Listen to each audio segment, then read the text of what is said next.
My new book by Ahab Bey is finally here. It is profound, thoughtful, and a must-read for your journey. Grab your copy today. Watch My Prophecies 2 is my new obsession. It is a deep read that truly opens your mind. Get it at canaanlandmoors.online.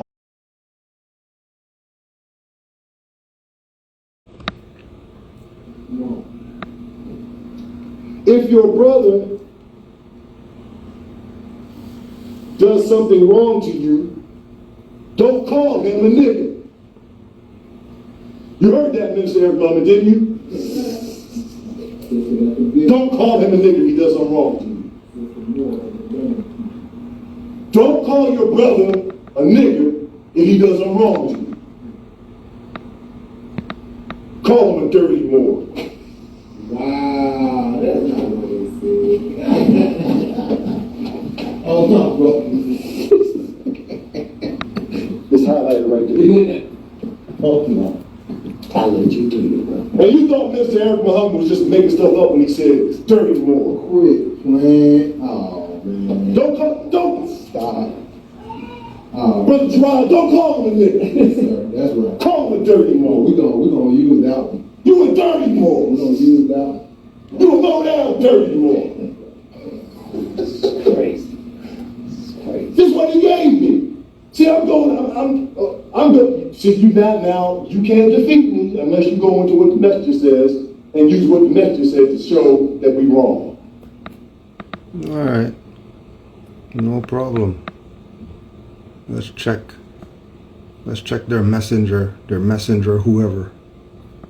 Pedophile people. You know that's why they killed El Hajj, right? You know that's why you know that's why these people murdered who you call Malcolm X. You know NOI murdered him, you know that, right? Why they murder him? Because he found out about all the pedophilia.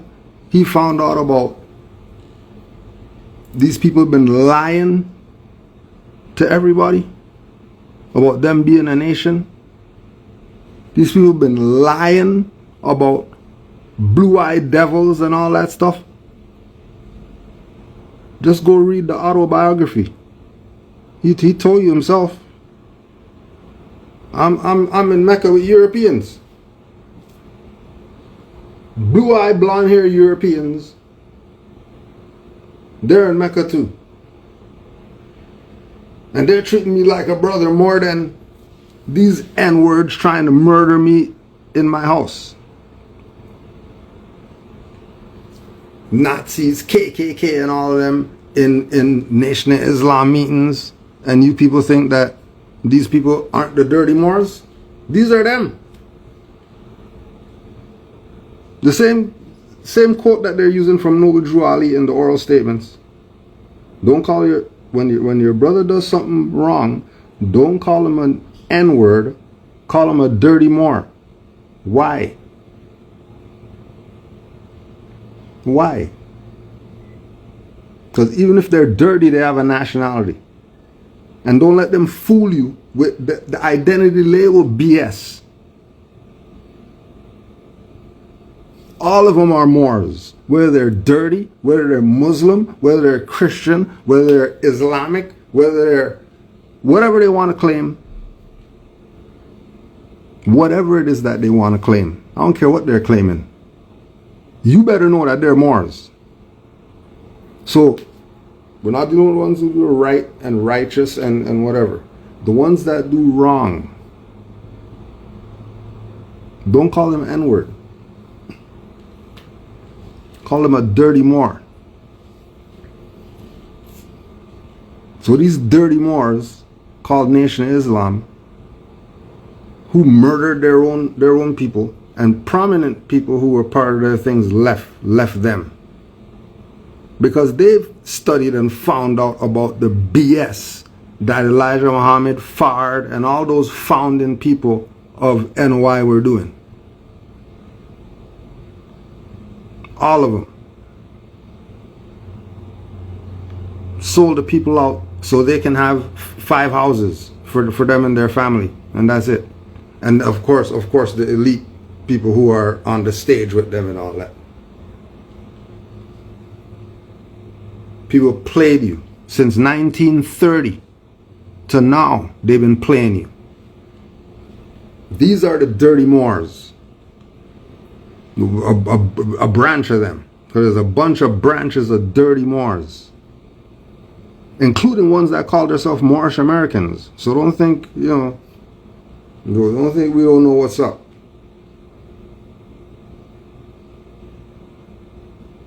I know NY people.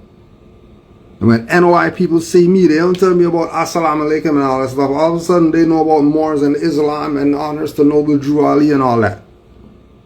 Every NY who I ever met, every NY, once I knew that I was a Moor, and then we go somewhere, and there's NY there. Y'all talk about Assalamu alaikum? Honors to Noble Drew Ali, Moor, Islam. Oh, so all you people know. Y'all just playing games then. No, it's playing games.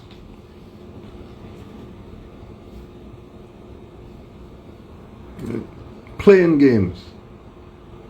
And since 1930, they've been playing games.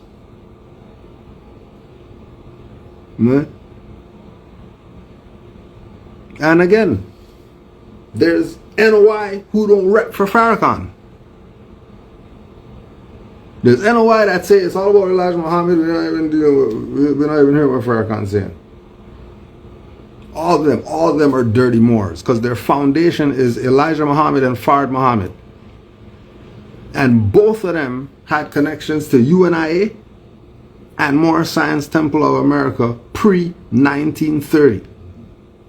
Both of them. And they thought they were the man by 1930. And they already knew that they hijacked Noble Drew Ali's movement. All they have to do is change the sign. And these dumbasses aren't going to know any better. And we're going to call Fard Muhammad Noble Drew Ali reincarnated just to get the dummies to really get on it, since we're mentioning Noble Drew Ali. And he's not here to say that we're not reincarnated and all that stuff. So what the hell?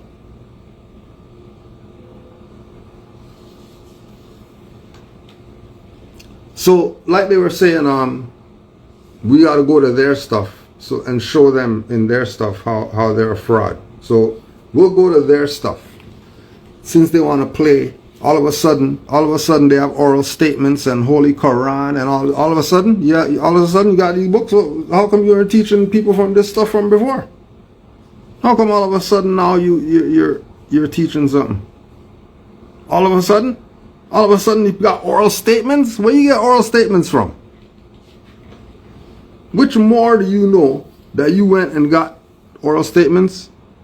Or which NOI did you know who was a Moor or something like that? Or which site did you go to go buy oral statements? Because if you got all that,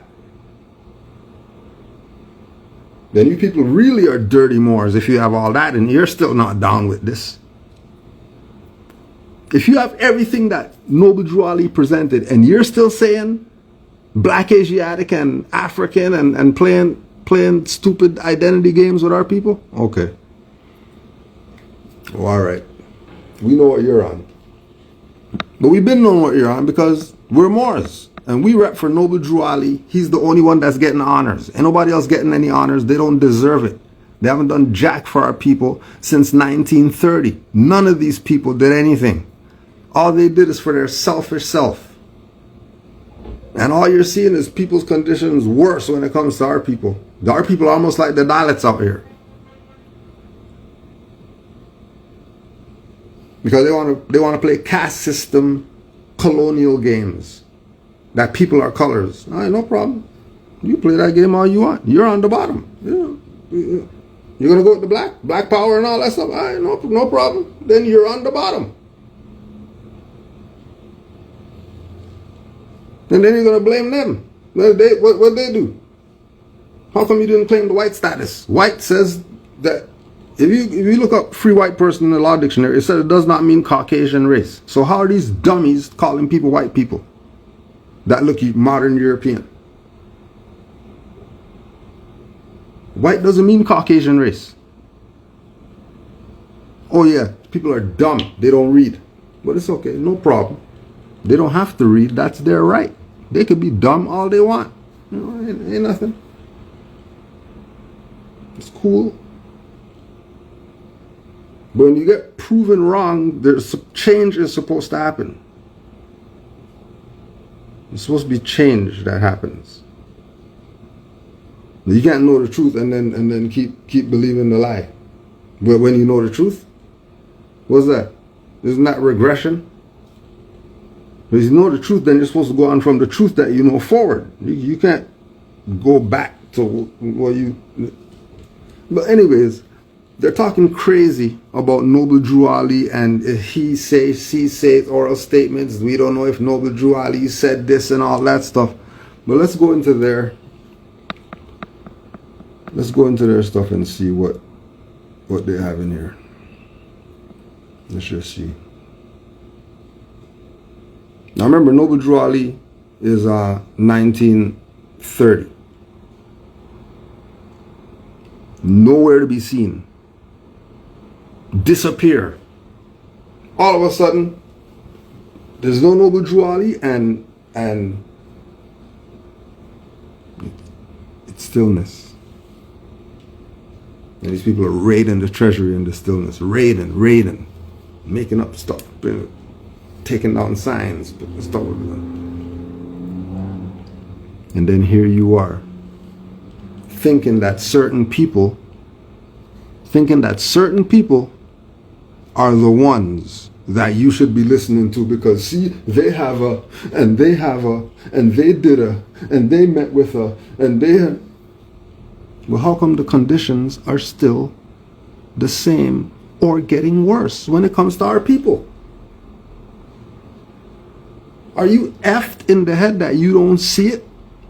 Are you playing blind? Are you like, what is going on?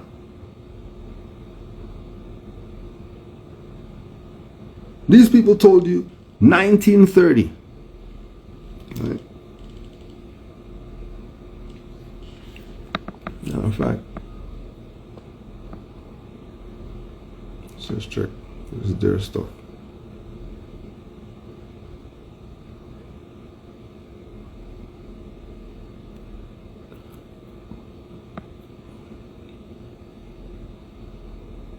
So it's one of those PDFs.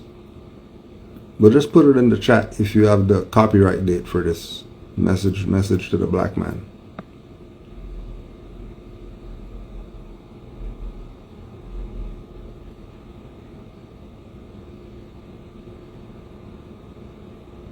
$1930. This is them.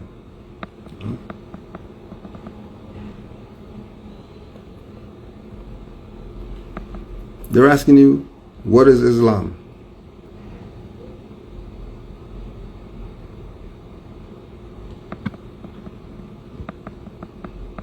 Drew Ali, pre-1930, asking you, what is Islam? Now, everybody knows Drew Ali was before 1930. Okay, so, all right, so 65. 65. These people are asking you, what is Islam? Drew Ali asked that same question. Why don't they just use the Prophet stuff? Why are they making up their own stuff? If Noble Drew Ali already has it there, gave you the answer and everything like that, why are you answering the same question?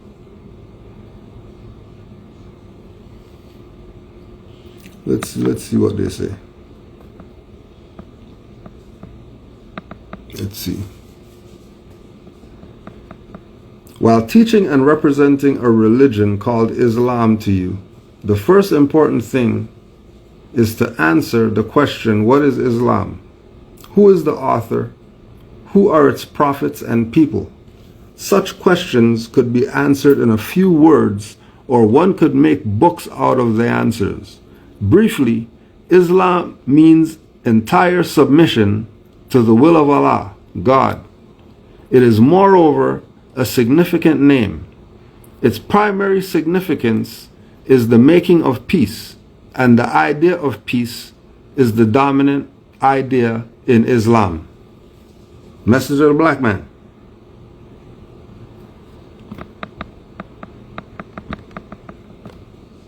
Noble Drew Ali. What is Islam? Islam is a very simple faith. It requires man to recognize his duties toward God Allah, his creator, and his fellow creatures. It teaches the supreme duty of living at peace with one's surroundings. It is preeminently the religion of peace. The very name Islam means peace. The goal of man's life, according to Islam, is peace with everything, peace with Allah, and peace with man. How come nobody says they plagiarized Noble Drew Ali? How come? Why not? The first paragraphs basically are saying the same thing. And we already showed you that they already have all the lessons and all that stuff. So they've been effing with you this whole time, because they already know what's up. Their leaders even took from Noble Drew Ali's teachings to create their message to the black man. And they can't say they didn't, because Drew Ali asked what is Islam before them. And they came from this, so they already know what's up. But nah, we're reaching. All right. All right.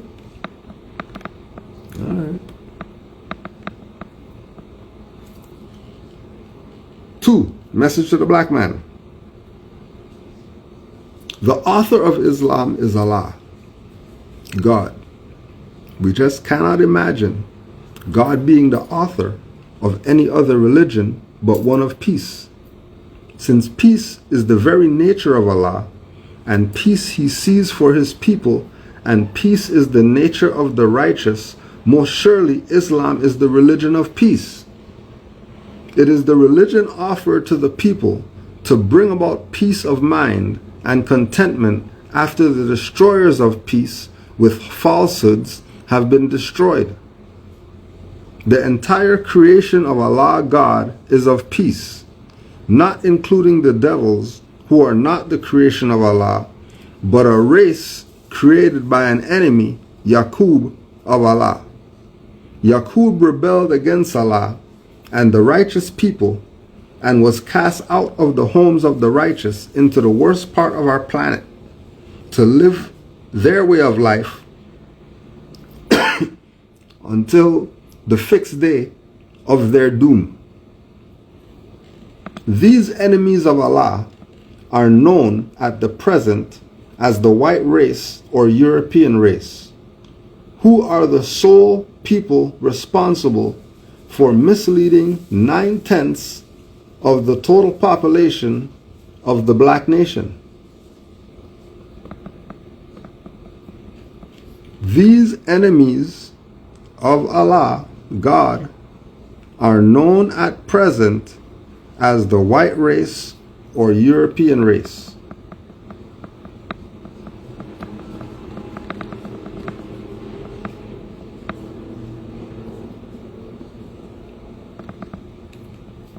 Elijah Muhammad, Savior's Day,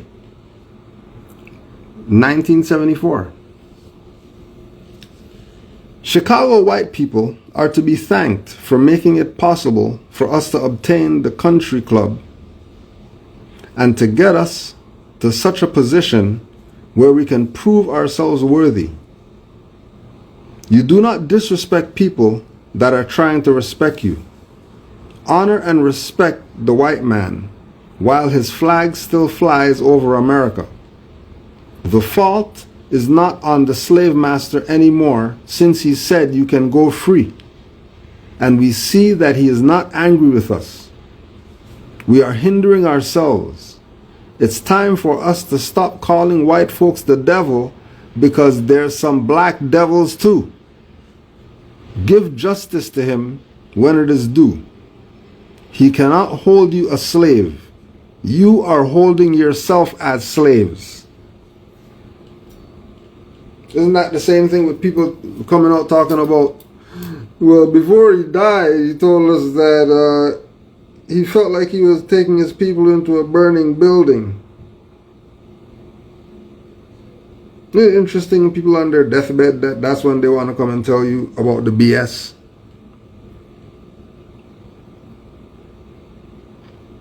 I'm gonna wait till the last minute to tell you that, you know what, the stuff's been wrong the whole time.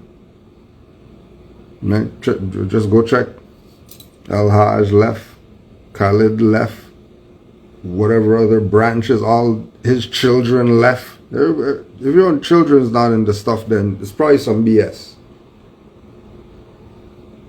Your own children are saying that's our dad. We're telling you he's nuts.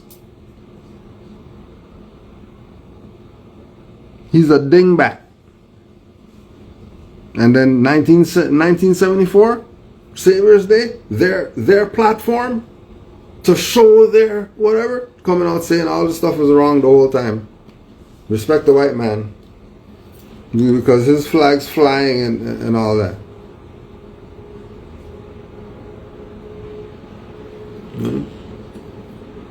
How come they never told you about the country club? Anybody ever heard about the NOI country club? I haven't.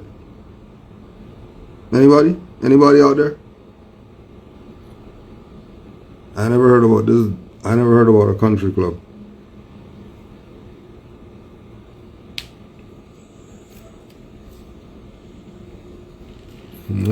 Like that could be some inside stuff, you know, that outsiders just don't know.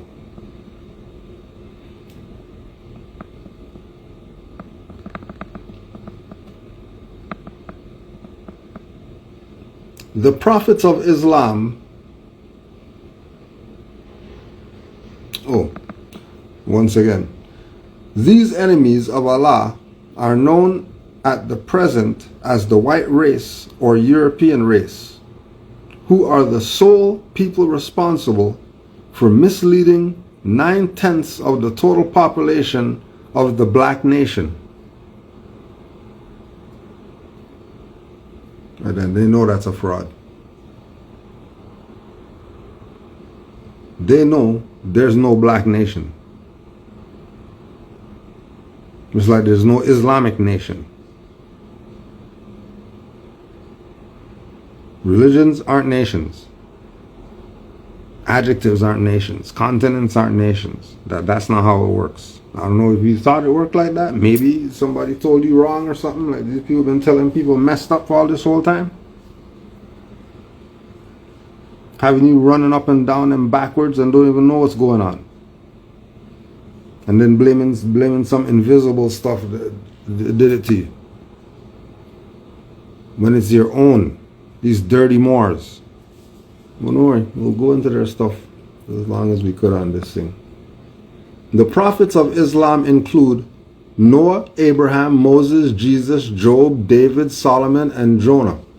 The people of Islam are the black people, and their numbers are made up of the brown, yellow, and red people called races. The Book of Islam is the Holy Quran Sharif, and the scriptures that were brought by the above-mentioned prophets were of Islam. Black, brown, yellow, red people and all that stuff is a fraud. That's European psychology. People are not colors.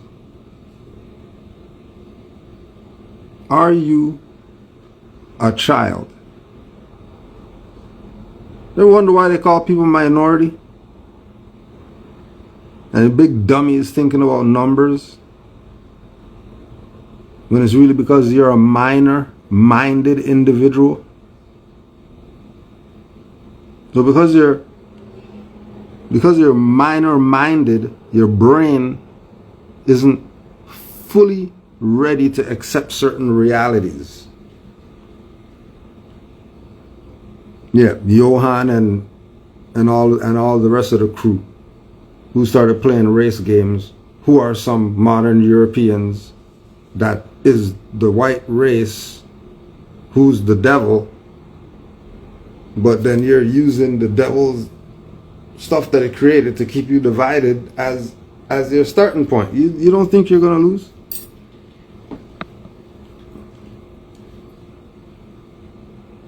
No, I don't think you're going to win the race starting behind.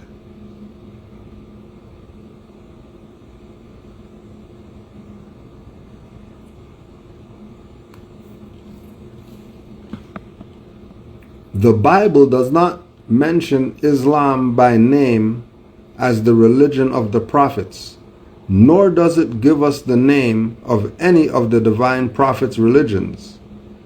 By not teaching the reader the name of the former prophets' religions, yet giving the name of Christianity to what Jesus taught, it gives the reader to seek the name of the religions of the former prophets from Adam to Muhammad. The followers or believers of Islam are over 1/2 billion people. Even among the infidels, you will find many who confess Islam, although by nature they are against Islam. If I teach or preach a religion claiming its origin is from Allah, God, I must prove it. And if you oppose it,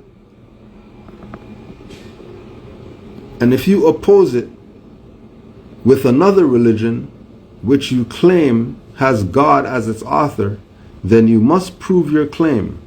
A religion whose origin or roots cannot be found in the universal order of God cannot be said to be the religion of God. The first prophet of God and his scripture must be that of the true religion of God. Islam has 5 beautiful fundamental principles of belief. The most essential of them is the belief in one God. This was the belief, oneness of God, and preachings of the prophets of God from Noah to Muhammad, the last. As I have said, if your religion's roots are not found in the universal order of things, it is not from Allah. I defy any opposer to prove the religion as we know it today called Christianity to be the religion of God and his prophets Noah, Abraham, Lot, Moses, David, and Jesus. Now let's just check. Let's see what Noble Drew Ali said.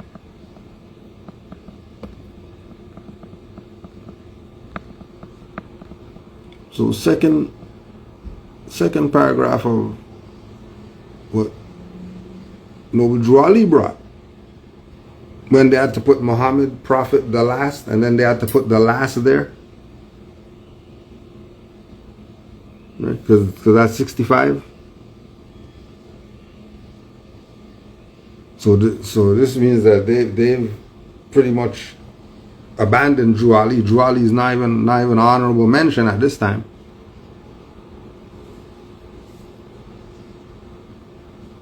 So if they were honoring him, they would be saying that they're Moorish American and all that, and they would be flying the Moroccan flag, not making up some fake stuff.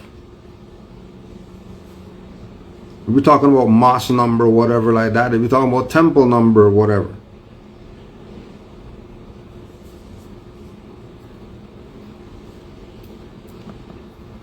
The Quran, the holy book of Islam, tells us that the final abode of man is the house of peace, where no vain word or sinful discourse will be heard. The holy divine prophet Noble Drew Ali says that a follower of Islam, in the true sense of the word, is one whose hands, tongue, and thoughts do not hurt others. The object of man's life, according to Islam, is its complete unfoldment. Islam teaches that man is born with unlimited capacities for progress. Islam does not support the idea that man is born in sin. It teaches that everyone has within him the seed of perfect development, and it rests solely with himself to make or mar his fortune. The cardinal doctrine of Islam is the unity of the Father Allah. We believe in one God, Allah, who is all God, all mercy, and all power. He is perfect and holy, all wisdom, all knowledge, and all truth. These are some of His great attributes so far as we can understand. Now, a side note is that when you go to the Moorish Quran, just to back up a little bit some more of them just jacking Drew Ali's whole stuff. Right? So all that BS that you hear them talking about Christianity and all that, you think, yeah, they're against Christianity for the whatever. Oh yeah, don't forget, this is pre-1930. The beginning of Christianity.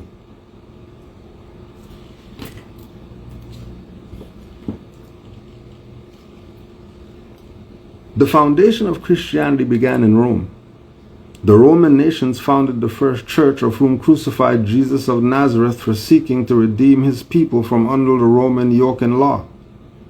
Yahshua himself was of the true blood of the ancient Canaanites and Moabites and the inhabitants of Al-Kebalan, seeking to redeem his people in those days from the pressure of the pale-skinned nations of Europe. Rome crucified him according to their law. Then Europe had peace for a long time until Muhammad the first came upon the scene and fulfilled the works of Jesus of Nazareth.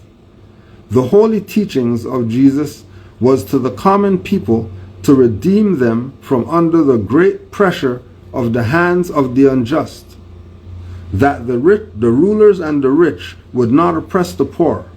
Also, that the lion and the lamb may lay down together, and neither would be harmed when morning came. These teachings were not accepted by the rulers, neither the rich, because they loved the principles of the 10 Commandments. Through the 10 Commandments, the rulers and the rich live, while through the 10 Commandments, the rulers and the rich live, while the poor suffer and die. The lamb is the poor people, the lion is the rulers and the rich, and through love, truth, peace, freedom, and justice, all men are one and equal to seek their own destiny and to worship under their own vine and fig tree, after the principles of the holy and divine laws of their forefathers. All nations of the earth in these modern days are seeking peace, but there is but one true and divine way that peace may be obtained in these days, and it is through love, truth, peace, freedom, and justice being taught universally to all nations in all lands.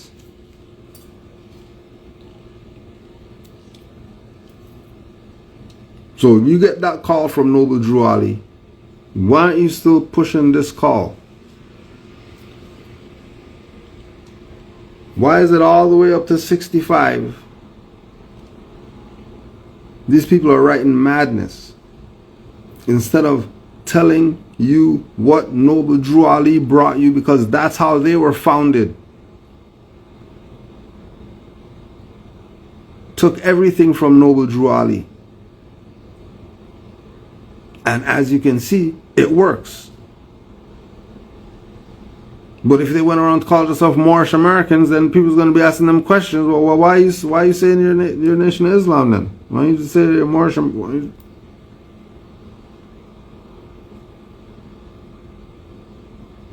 If these people's program works so well, to that from 1930 to right now, they're still here. They're still around today.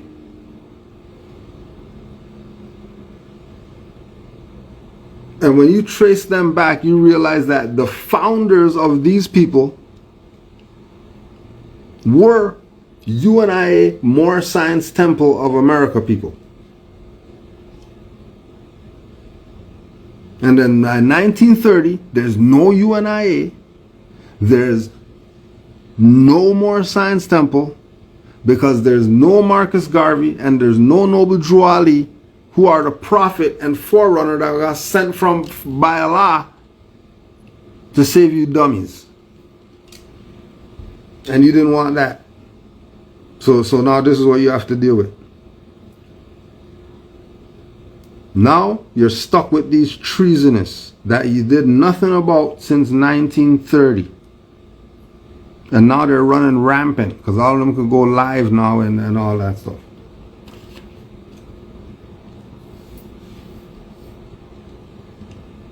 And they've been playing you the whole time. And we even get to them talking about black and all that. That when you go through the message to a black man and all this black man everywhere, when these people know that we're not black, Muhammad's not a black name. That's not a black name. Elijah's not a black name. So how they black if that's not a black name? Farrakhan, that's not a black name. How they black then? This isn't black. X isn't black. That's not a black name. Somebody's been playing your ass.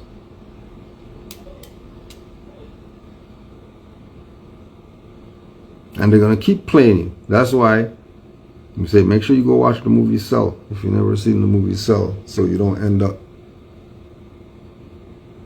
through the cell. Make sure you're still flipping through pages and stuff like that. Make sure you have some books, have a book, something. Because all you have to do is flip that switch and you just a switch, that's it. Somebody oops and trip and unplug the stuff.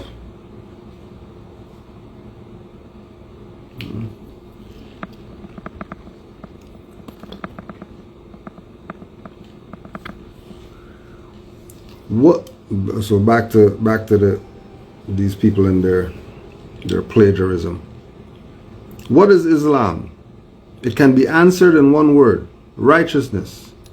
Briefly, it is the religion of Allah and His prophets. Islam is as old as Allah Himself and is the religion of which Allah is the author.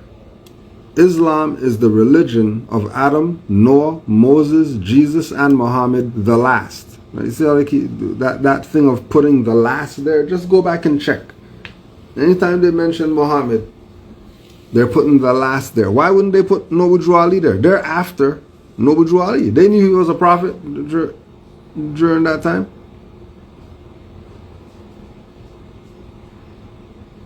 Why do you think they called Fard prophet?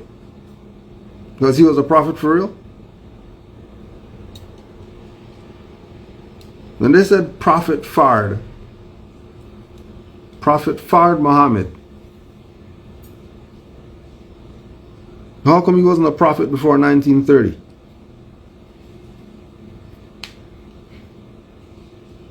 Because there was actually a prophet before 1930. I'm telling you, all these people took Noble Drew Ali's fame and nobility, the people's birthrights, and scattered it.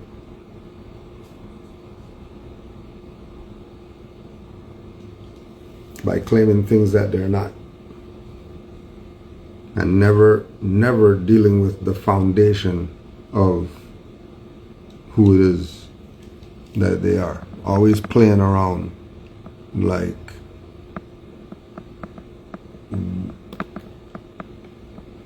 it's hard nowadays to find out. We find it easy nowadays.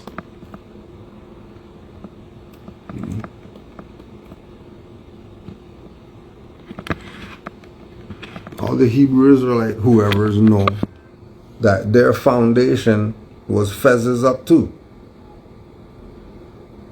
All of them know. Let's go look them up. Everybody took Noble Drew Ali stuff and ran off with it. But then again, if they start talking about their Moorish Americans instead of Hebrew Israelites, because they could be Hebrew, they could love. They can love the Torah and be Moorish American.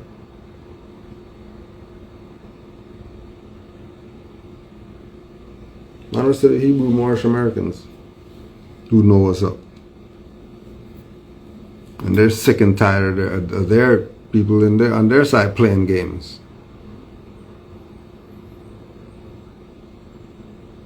ISUPK and all of them know what's up. You know it's Moorish.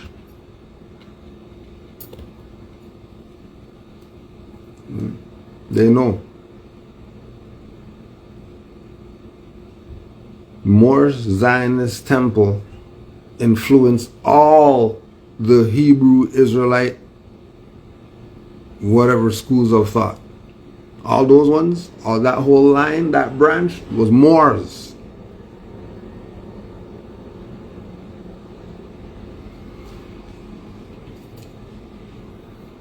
And then they've been playing you since 1930 to now. Because all of them should be talking about their Moorish Zionist Jews.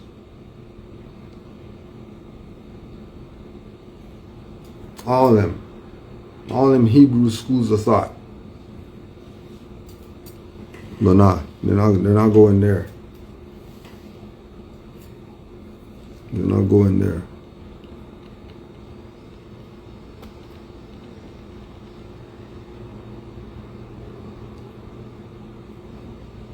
Back to Noble Drew Ali, because this is really where it's at. It's not about the black crap.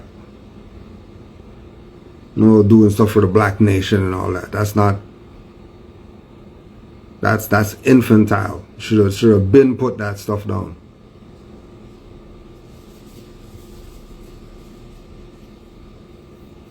The cardinal doctrine of Islam is the unity of the Father Allah. We believe in one God, Allah, who is all God, all mercy, and all power. He is perfect and holy, all wisdom, all knowledge, and all truth.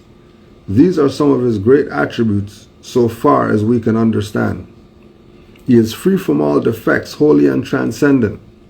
He is personal to us in so far as we see his attributes working for us and in us, but he is nevertheless impersonal.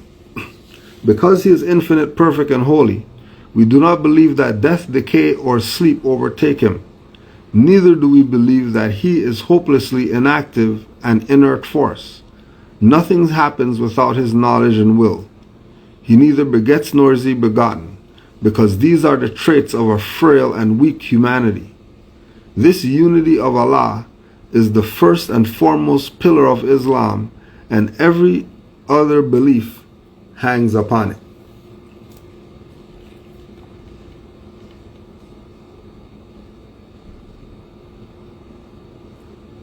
Noble Drew Ali is the foundation of all these people.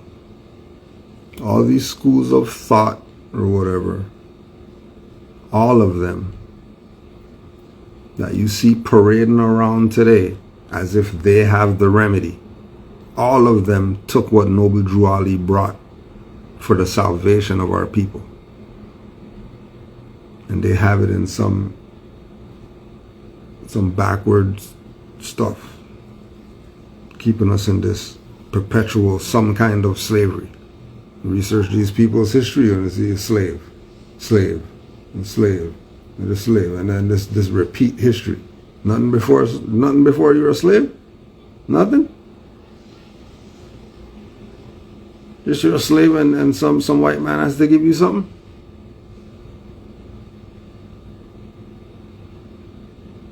Once you're playing caste system games, you're on the yeah.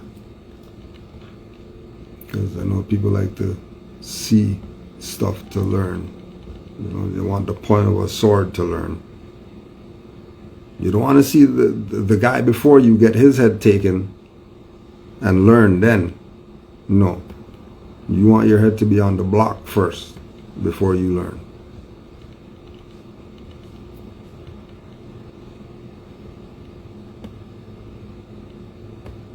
Have you seen the Dalit people? And they are very, very dark. Their job, basically, they swim through excrement. And they make sure that the holes are unplugged. So the waist can go, they actually show it. My great-great-grandfather was from Calcutta, India. I have an aunt who is the matriarch of our family who shares all these stories, and she tells me how my great-grandmother's Indian family were very dark Indians. And in India, there is a caste that are known as the untouchables, and they are very, very dark. When you're part of a caste in India, you don't get out of the caste.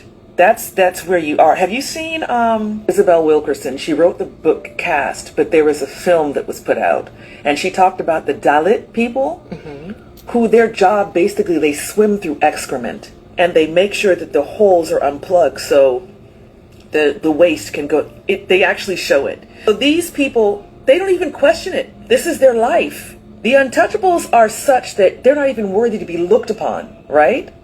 With the realization that my great-great-grandfather was likely one of those people, the only reason he was able to escape that was because he took a chance and he got on a boat to go to a country he knew nothing about.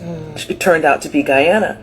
And he lands on a sugar plantation, Canal Tolda in Berbice, Guyana. He connects with a formerly enslaved African woman, and they have my great-grandmother.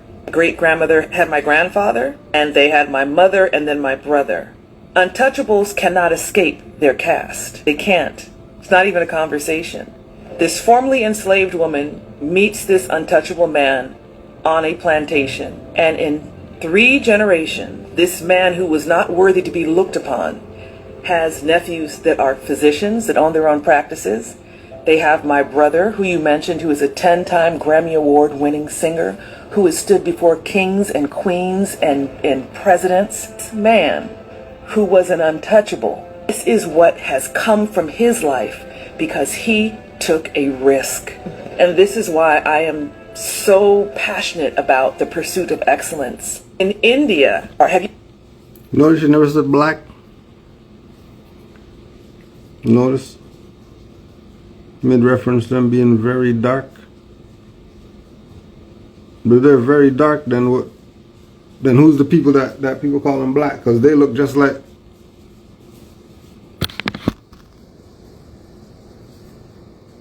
Know about their hair and all that stuff. That one in the back right there. That's not a brother back there? That's not sister skin tone? I'm pretty sure you've seen some sisters with skin tone like this, that they say black.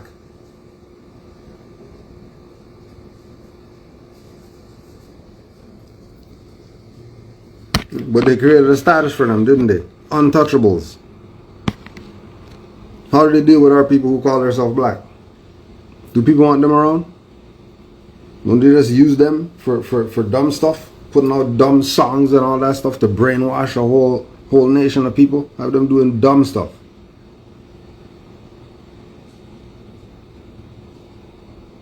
They're the ones filling the gutters that the Dalits have to clean with their BS.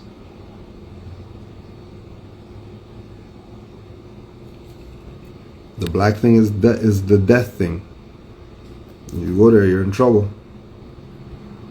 You're in trouble. Everybody knows. They was even calling me black. I'm not black. I know black. I'm Dominican. I'm Dominican and Puerto Rican. You know what I'm saying? So, hey, to those of y'all who took offense to this, right? I just want to address it because I get it in the comments a lot and I've been seeing it. You know what I'm saying? I don't want anybody to think that I was rejecting my African heritage. But what I'm saying is, you can't feel rejected if I identify as what I am. I'm not African American. I'm Hispanic Latino. And it shouldn't be a problem because I'm not identifying as something that you don't identify as. Because if you ask a white person if they're black and they say I'm Caucasian, nobody's going to get tight. Even though we've already seen studies that one of the first humans found was found in the motherland in Africa. I'm never going to deny my African heritage and my roots. That's from my ancestry millenniums ago. They know that they're not black, guys. That's a brother. That's not a brother right there. I'm pretty sure that's a brother. That's a modern European. So if he has a complexion like you and you call yourself black, what's wrong with you? Something must be wrong with you then. He's not playing black games. Because they know that it's BS. You know.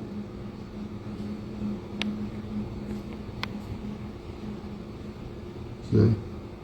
Hindu brother at the gas station was kicking some knowledge about this. With the Dalits saw the fez and said only the elders in the family wear the fez. Every time. Every culture. Oh, in our culture, only the rich and the powerful wear the fez. Only the knowledgeable wear the fez. Every culture. Some form, some size of the fez.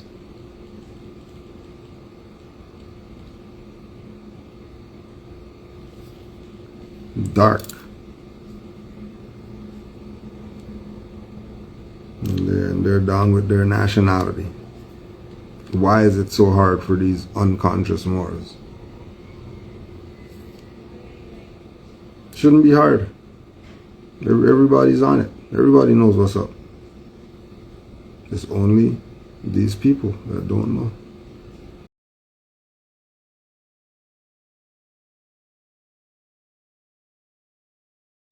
Yeah, I just wanted to do a little something for the Moors, you know what I mean? To show this joint.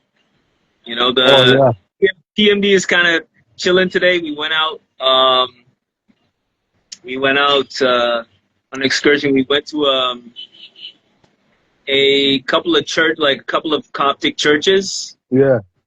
and monasteries and whatever. And it's one of those days where we were supposed to do two other outings. So we're supposed to go to the Coptic Museum, but we got back too late, and we're supposed to do to see a whirling dervish show as well. Oh, for real. Okay. Yeah, but that Yeah. got canceled. So we're just chilling, You and was it's going. actually You good was though. going off. You was going off over there. What'd you say? You must are going off over there. Yeah, we're trying to see as much as we can. For real. For real. You know, we're trying to Oh, see as that's much as what's we up. can. But then at the same time, like it's good to have days to relax, right? Because on our previous tour, like it was just like this is the first day that we had our own schedule. But prior to that, like you know, there were days where we're getting up at 6 in the morning. Like matter of fact, there are days we're getting up at 4 in the morning to leave at 5 and shit. There's days we're getting up, you know, just early mornings all the time, and like back to back days. So But that's based on what? That's based on the trip, or like the trip came with a schedule or something. yeah, that's based on the itinerary. So we Okay. booked with a touring company. For like normally, obviously, we travel on our own and we book our own schedule. But this time for this, um, Empress Khalifa, because she's traveled this way before, she recommended it. You know what I mean? Okay. And Yeah, but that's her cool. experience was way better than ours this time. And this for her was like, was it 10 or Her 15 worst. years Yeah. we did it? Yeah. Yeah. So, but we and this place that we have, like you see in the background, we lucked out because we were supposed to get another place, and they kind of fronted on the other place, and so she rebooked, and it just so happened that you know we're right, we're right Yeah. there. Okay. So So that's your like your terrace view or whatever. yeah, on the That's balcony crazy. right now. See, Yeah. I'll turn the camera around to show y'all. Mm. Yeah. So it's like right there, but it's like it's crazy because look at all that garbage in the street. That's crazy. You know what I'm saying? Yeah, it's just interesting, like the amount of garbage and stuff that we see around, and it's different just being right across there, like, Mm. you know what I'm saying? But like you don't realize the freaking size of these things until you're there. Like they're massive, yo. Yeah. Yeah. Absolutely massive. And then at night, like last night, Empress was filming the light show. There's a light show that they have. Yeah. The light show that they have, I think, every single night. And yeah, yo. So it's pretty dope. I can't Yeah, front, man. that's hype right there. That's very, very interesting. Actually, Yeah. when I'm looking at that, the thing that I'm thinking about is when I went to Phoenix. Okay. Just that look is just flat. There's nothing, and mountains and those pyramids peeking up just look like mountains. So they got like large pyramids in Phoenix too? Mm-mm. Nah, Okay. just the Oh, mountain. just the mountain range, you mean? Yeah. Yeah, that reminds. I guess it's kind of like Vancouver in a sense, but this is like, it's just different. Yeah. Considering, okay, like you see the capstone on turn around, like the capstone on the. Can I zoom in on this? Yeah, I can. Okay, like the capstone on the middle one, right? Yeah. And how they're saying it's made of limestone. Mm. Like when we went to, like I can't remember, like Egypt is not really like my forte. I never really dug into it, but we went to one of the Ramses sites, like close by, and like they found this huge statue of him. And when you see the level of detail of how Islam, Jerry Glaze, Islam Stolen Legacy, when you see how they carve the limestone and they make it so smooth. Yeah. Like You have to say that. You have to say that again. Don't worry, we got time. Say that again. Okay. Yeah, so I'm just explaining how they carve with limestone, like the statue that they discovered a new statue of Ramses II. And Ramses II is everywhere because he was the pharaoh that reigned for 66 years, and normally, you know what I mean, like that's abnormal. So yeah, when you see how they carve, and this statue was huge, like I don't know, maybe 4 meters or something tall, like it's just massive and huge. Mm. You see the level of detail of how they're carving this out of one piece of stone, and how they finish the stone that is super shiny, right? And how, matter of fact, when we went to I think it's called Saqqara. I think it's Saqqara, the step pyramid that Imhotep built. Yeah. The Imhotep built. And there's a gate that you walk through, and they said they carved it completely from limestone, and how they polished it to a mirror finish. That's crazy. And it's still, and the original one is still there, like the entrance and how it's polished. Yeah. And I'm thinking, like, this capstone up here, right? The fact that was polished to that level of shine, all the way up there. Yeah. It's like it bugged. Like I'm just like, after realizing that that's what they did, it's like, how did they do it that tall? You know what I'm saying? Like, thing or whatever, maybe sand or whatever. But yeah, man, it's fascinating. Absolutely fascinating. For real.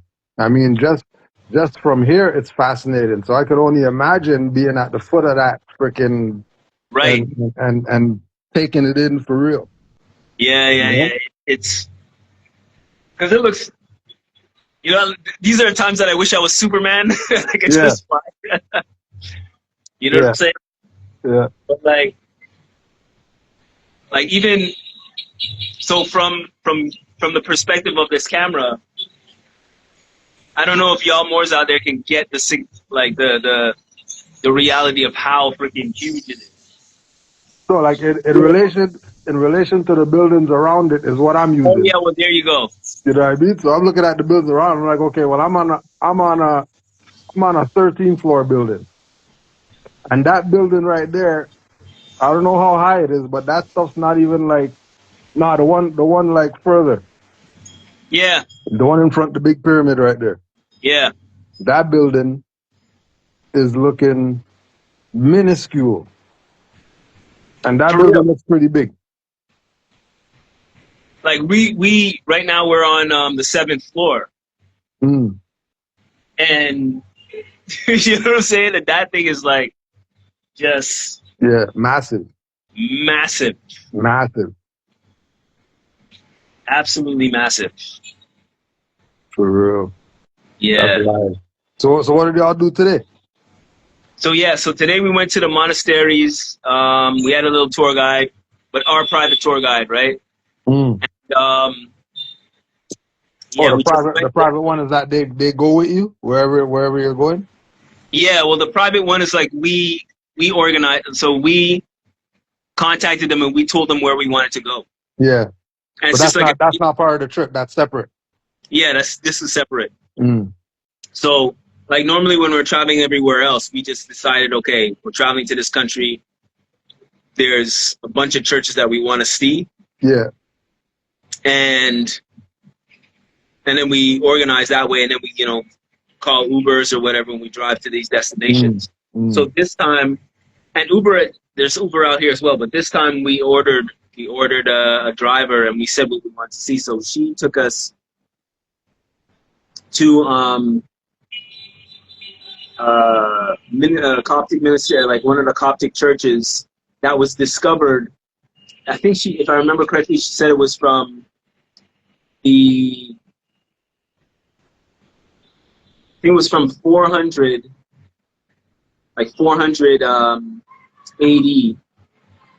AD, but they discovered it. I think it was in 1975 or something like that when they were like cleaning the air and they found out, and it was a Swedish guy, I think a Swedish like archaeologist or something that found it. And then he married.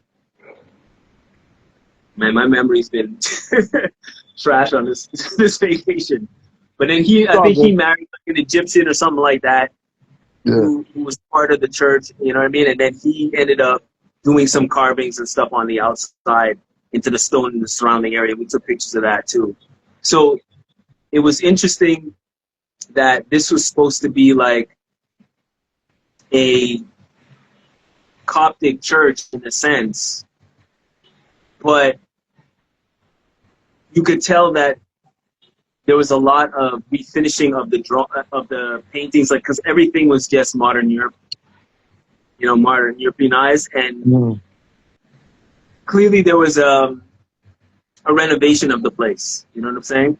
Yeah. So getting like original. Where are these pyramids? I mean, where do you think? This is Giza, So this is Antikythera, aka Egypt. So yeah, it was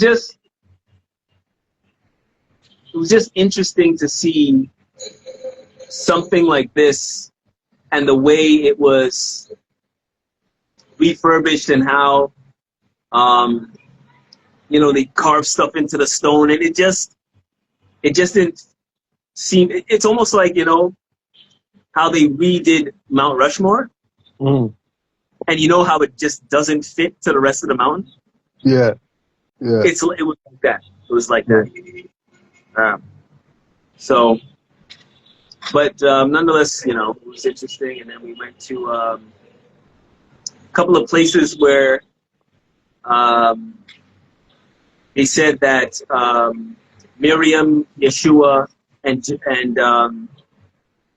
Joseph, when they were fleeing Palestine and going by Egypt in the 11 and a half years, or, the 12 years or whatever, they showed like where they stopped, where they rested, where they escaped certain prosecutions in this area where there's like a well where they stayed underground for a while, and there's a well there that's still the original well. And that well wasn't operational, but we went to another area which connects to that well, so the water is still, you know, available, so, you know, wash their hands and whatnot. It was interesting to see it, but for the most part, not as impactful. Yeah, as you expected. Right. But that said, you could see the through line between ancient Cookuta with design elements going through to the Alhambra. At least I spotted it, you know what I mean? Yeah. So there was the same sacred geometry that you would see in that we saw in the Alhambra. We saw it in these churches, and you know what I mean? Yeah. Yeah, they were refurbished, but a lot of them were from like, 708 or no, wait a second.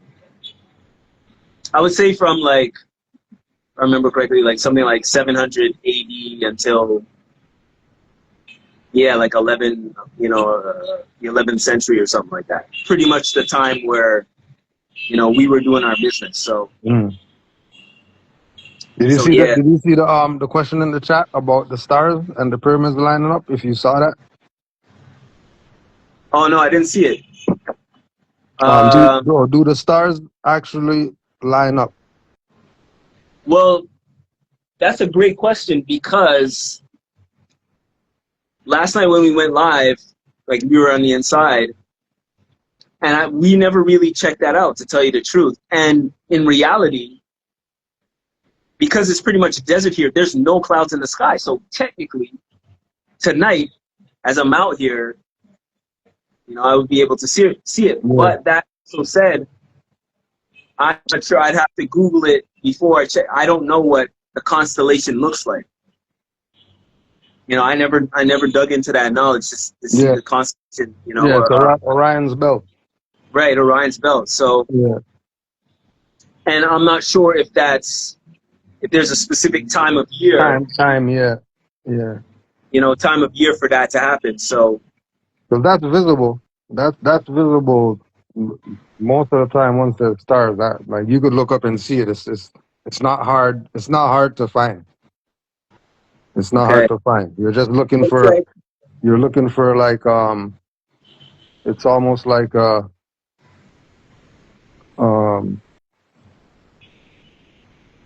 It's like two triangles with the tips touching. Two triangles, okay. Two triangles with the tips touching, and where the tip is, there's a star on the right and a star on the left, and that's the belt. Okay. Right. Well, right now, y'all, I don't know if y'all can see there. That's one star, because that ain't moving. Yeah. So that's the one that's visible. Yeah. But normally in areas like this, once it gets dark, the sky is just blanketed with stars because there's no clouds or anything like that. So Yeah. I'm actually surprised that I'm not seeing more. For real. Yeah, like that's still a little early. Yeah. Yeah. Islam Kush, Islam Moors. Yeah, so that's live. Yeah. Somebody was saying about the lights. So the lights are on. Once nighttime hits, the lights around the pyramids go on. Yeah, they have lights. How big are the lights? You seen the lights? Yeah, well, we don't know where they're coming from. Like when you see the light show at night, you can see like spotlights. You know what I mean? Like through the night, you see a spotlight, the beam of the light showing on them. Yeah. But these lights that are on them now, no idea where they're coming from. But clearly, it's flat surface, so they're coming from the direction of the surface of the pyramid, right? Yeah. Yeah. But yeah, they light it up, and then I think at night there's always some type of lighting on it, but not this bright. Because when we went to bed last night, there was still lighting on it, but it was like a blue light, but a darker blue light on it. So they be highlighting it, man. They got to show it. Yeah, the lights definitely add. The lights definitely add to the whole mystique of. Yeah, the whole mystique. Yeah, like it definitely adds something to it. you know, Yeah. to put it on Front Street like that. Yeah, and this whole trip we've been saying, yo, it would have been dope if you were out here with us, I man. know. Trust me. Trust me. So it would have been mad jokes. But Yeah. that said, though, the way the first part of the trip went, like the frustration that we felt, like we feel frustrated for you, because when you come, like, when you come with us, we want you to have a good time too. Mm. You know what I'm saying? So if you Yeah. didn't have a good time, we feel bad that you didn't have a good time on top of the Oh no, it'll be a good time bullshit regardless. that was on, you know what I mean? So, It'll be a good time regardless. huh? It'll be a good time regardless. Yeah, for real. Yeah. They wouldn't have messed that shit up. They couldn't have. Yeah. But yeah, they couldn't have messed that up, yo. Because it's you know, those things like being with Moors in different places, you know, that's not home is a lot. And I could only imagine freaking you Moors over there. That whole vibe of being with Moors and really not home, like not home for real. Yeah. You know? Yeah, yo. And just certain battles that we've had with wearing our fezzes and all that, like Yeah. What was the one that hit most with that? the one when we were trying to wanted to get into see the pyramids. For And real. yeah, this is an open area, it's not enclosed or anything like that. And them telling us that we don't look normal. You know what I'm saying? We don't look normal. You don't. And you know what I'm saying? and there's three of you. We don't look normal. There's another like security where you gotta scan your bags or whatever to get in. There's a woman working there. Yo, she with the stinkiest voice, like with vitriol behind her voice, was like, "Leave your fezzes outside." Where outside? You know what I'm saying? Leave your fezzes outside. Like, we're like, Yo, what the hell? they banned it for real over there, huh? But the crazy thing is only to get in to see the pyramid. And this is the thing that we don't understand, because it's outside. It's one thing to be like, okay, indoors, maybe. Yeah. Or outside. Yeah. And yeah, man. And the thing is, It's gonna activate the ships, yo. we get in there and the pyramids just start taking off. Oh, no, we Take lost off. them. They're gone. You know what? I think the thing is, we were so surprised, and I was vexed as hell. For real. Right? Yeah, I would be hot. We were all I would get it though. I would get it though. I would get it. Like in that particular instance, because I had some crazy ones. There, Amor even had a crazy one where he went to somebody's funeral or something, and they kicked him out with his friends. Like, nah, you can't be in here with that. Yo, there's one time I'm in Nuremberg, I'm at the train station, right? And Oh yeah, it's tripping again. it was morning, right? There's a You building and moved away. You coming moved out. away from the Wi-Fi. Go again. Go back Okay. like 30 seconds. Okay, so I remember there was a time where, can you hear me now? Yeah, you're good. The time where I was at a train station. This is in Nuremberg, and I was heading home, and I needed to use the bathroom, right? So I looked around, and there was a building, and I didn't even know it was a Mormon building, right? So, and I needed to charge my phone, and I was waiting for the train to come, and I knew, okay, so I'm here. I want to charge my phone, and so I go into the building and I ask, can I use an outlet to charge my phone? The woman says, okay, hold on, let me get somebody. And I'm thinking to myself, from the time I walk into the big lobby area, there's chargers everywhere. There's outlets everywhere. So let me just sit down there for a couple of minutes to charge my phone. She gets somebody. They come out, and and they look at me, and I ask them, like, can I use the phone? Obviously, I'm in habit. I'm in my fez. And the way he gives me this look like, come on, guy, I'm not going to let you in to charge your phone. Right? So, and this is in the lobby, right? And so the way he kind of like escorts me out, in a sense, Yeah. with the look of, come on, dude, like, I'm not going to let you in. It was so like, and that's clearly Mormons, Latter-day Saints, or whatever, you know what I mean? And me with the fez on, you know what I'm saying? Like, they're not having it. We're having it. They're not having it. Yeah. But this here at the pyramids was crazy, bro. Yeah. Even with ID showing your fez, they told us, when we're saying, like, it's our ancestral and religious headdress, right? They said it's still not. And we said like, yes, it's exactly like somebody wearing a hijab. The freaking unmarked security said a hijab's not a religious headdress. That's crazy. It's not religious. You know what I mean? So, yeah, more.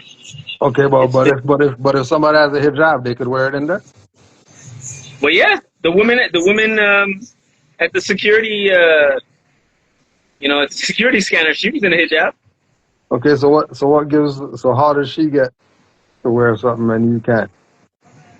Hey, your guess is as good as mine. Yeah, that's definitely some fez banning right there. That's some fez banning.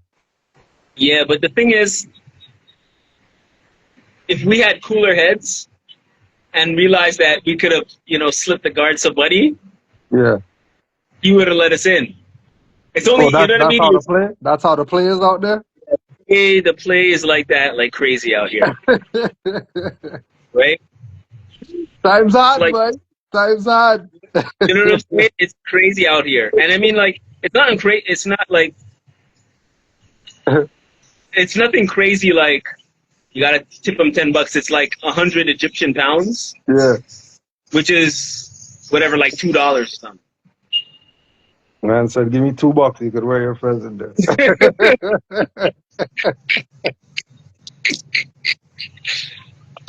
Yeah, man, it's what the hell? Give me a $2, man. Give me a $2, boy. That's it, bro. You sure? You don't want a 10 or something? Yeah, man. So you don't want a 10, bro?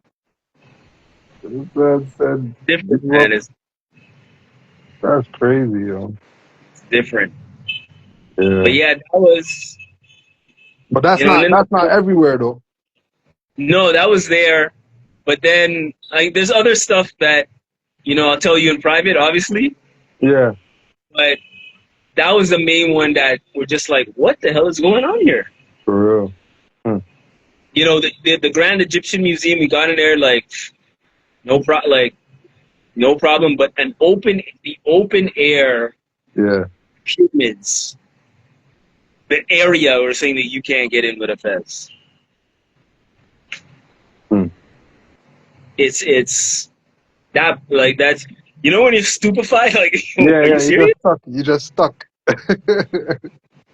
You know what I mean? You're vexed, you're stupefied, they're not giving you any clear reason why, and you're just like, you're bugged out. Yeah. Yeah. That's how it was those first times doing tax exempt when they say, no, you can't do it.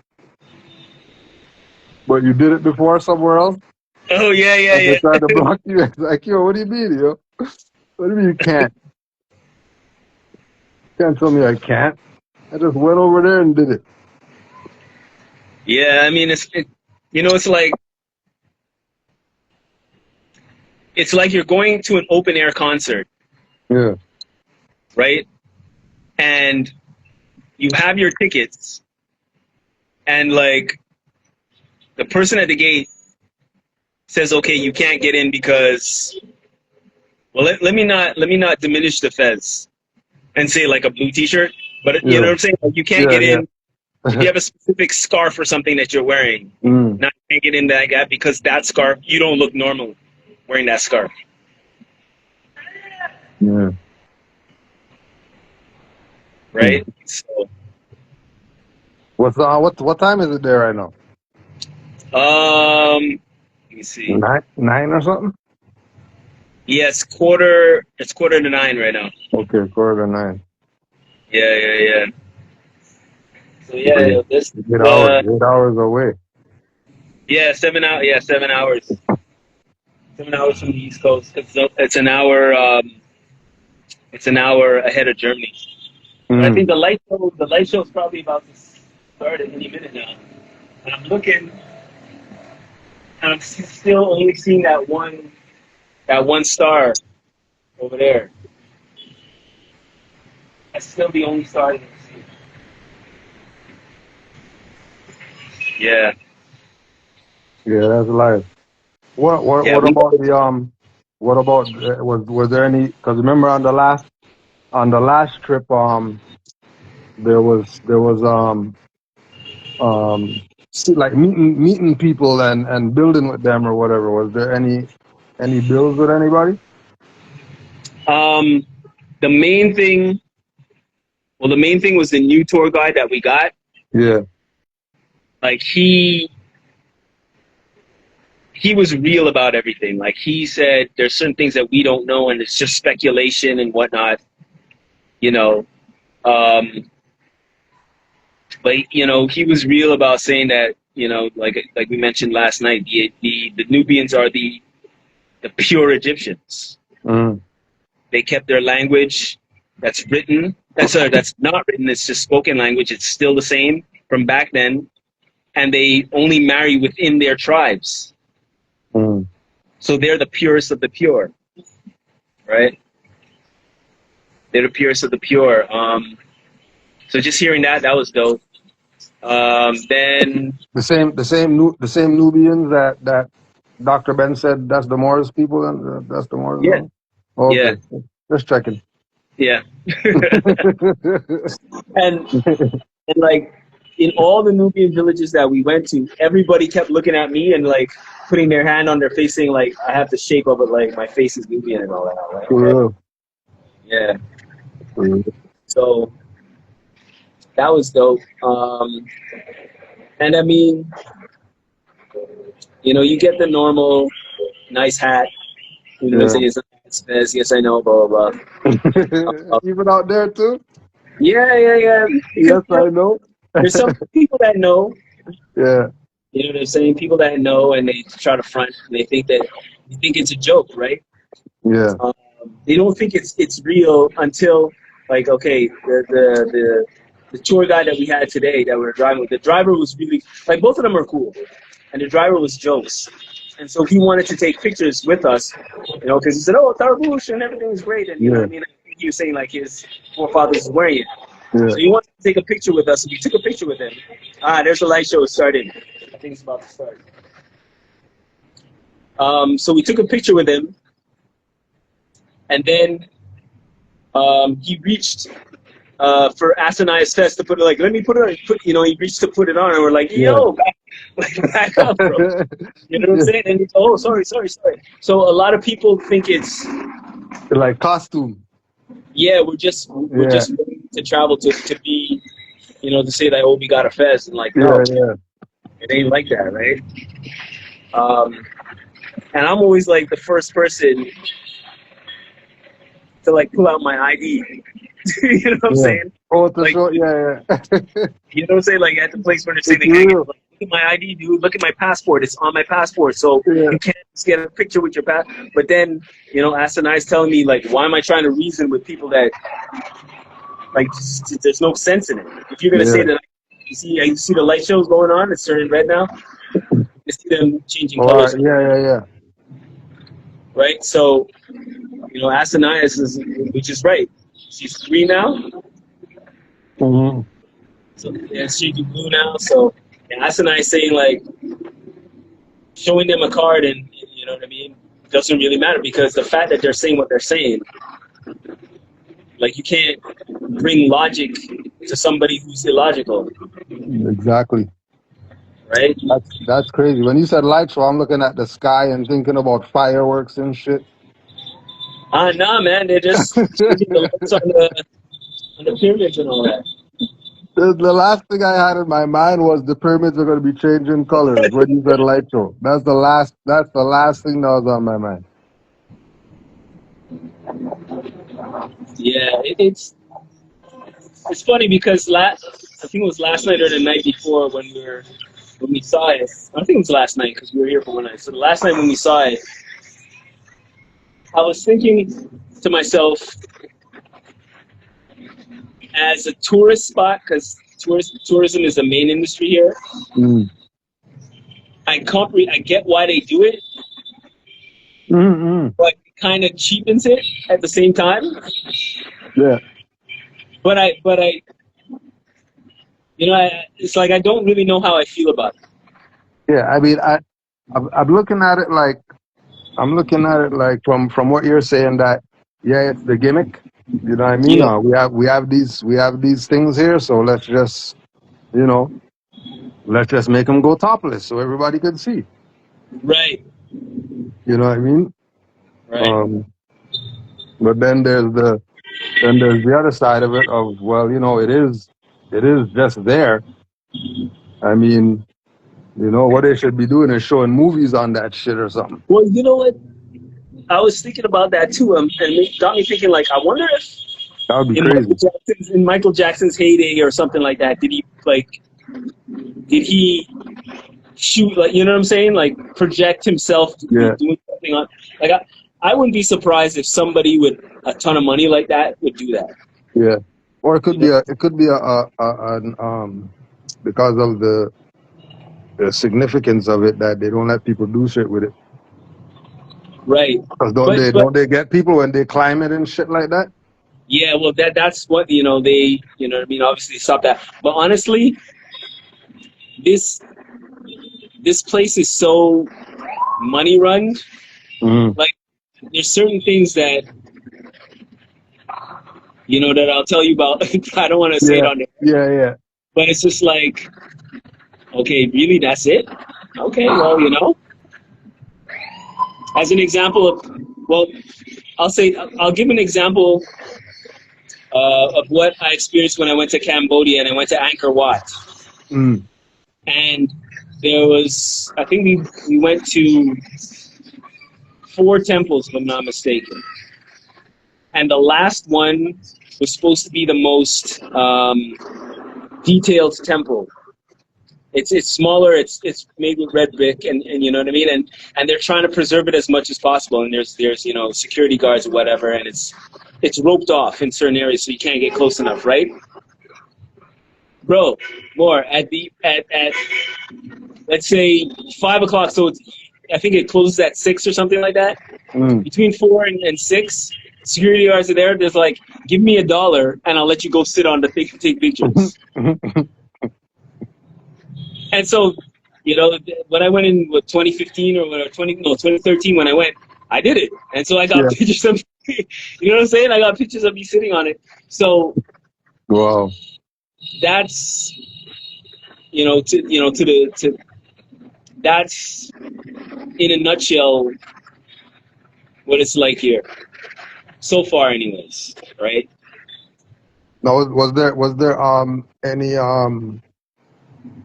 any historical confirmations, like things that you might have not paid attention to before or considered, or is it just what you studied, studying Egyptology or whatever that, Asher Kwesi, Dr. Ben, all the, G. Hilliard, all these different scholars who came here and wrote about it. Is it just the same thing, or is it different?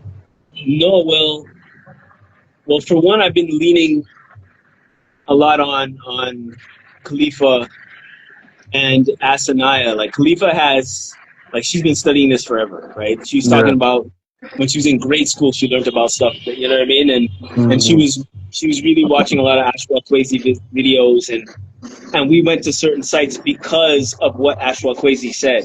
Right. So we went there and Yeah. we witnessed it ourselves, right? Yeah. Others types are crazy. Right. Shout out to Ashwell Kwesi. And then Asanaya also has further, because he dug into it more than I did. Me, I just stayed on the Moor side, really, and the historical side as well. So, but like, there's no doubt in my. So, one thing that we noticed, and I think we talked about this on the first live, how when you see pictures of the gods, carvings of the gods, or the pharaohs, a lot of times their either feet are together or their left foot is forward. Right? And so left foot forward is the feminine side, leading with your heart, stomping, like, righteousness. Yeah. You know what I'm saying? And so, and that's the matriarchal principle and the strength of it, and how that was the pinnacle. So, like, seeing that, like, learning about that, and just how Drew Ali's, striving to bring back humanity, which is the woman, and bringing the woman, you know what I'm saying? And the switch from that to the patriarchal system that we're in now was just really fascinating to learn that and to see it. You know what I'm saying? Yeah, because all the artifacts are pushing matriarchal. Right. But then the society that you're looking at is completely doing the opposite. Right. And with another thing with talked about this last night too. Well, I mentioned it. What our tour guide said with regards to all the noses of a lot of these statues being blown off, right? Yeah. And we were thinking it, for the longest time we think, okay, well, they want to remove the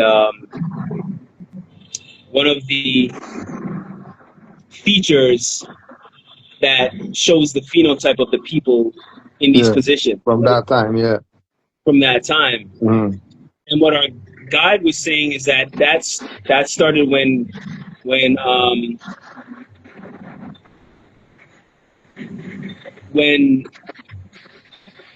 the first so-called Christians, I mean, they weren't Christians on 325, but those following the principles of Christ, and they're talking about how, like, the first Coptic church was in 61 AD. Like, how close that was to when, Yeshua transitioned, supposedly transitioned at 33, right? Because these were original, quote unquote, Egyptians, they understood, like, their culture was embedded in these aspects of, left foot forward and so on and so forth. And the split between the Ka and the Ba, and the Ka is the spirit, if I'm not mistaken, and the Ba is the body, or? Ba. The Ba is the spirit? Ba is the spirit. Ba is the spirit. Ka is the soul. The Ka is the spirit and the Ba is the soul. Yeah. Okay, so. Whichever way it goes, but I know what you're talking about. Okay, so. I know what you're talking about. They were saying that the breath, because the breath of life goes through the nose, and it, goes to your, I don't know, the car or the bar or whatever. They broke the noses. They broke the nose because these statues of these, pharaohs or whatnot, was to tell the story, their transition through life and whatnot into the afterlife, right? So they were getting this is what the tour guide said. They were doing that because they realized the old, and they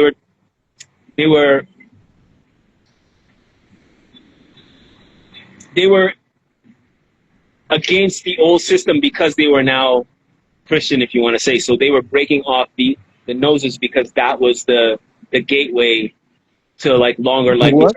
breath. You know what I'm saying? I don't know. That one sounds a little. That one sounds more reaching than the features. What was that? That sounds more reaching than the features. Well, this is what he said. It wasn't.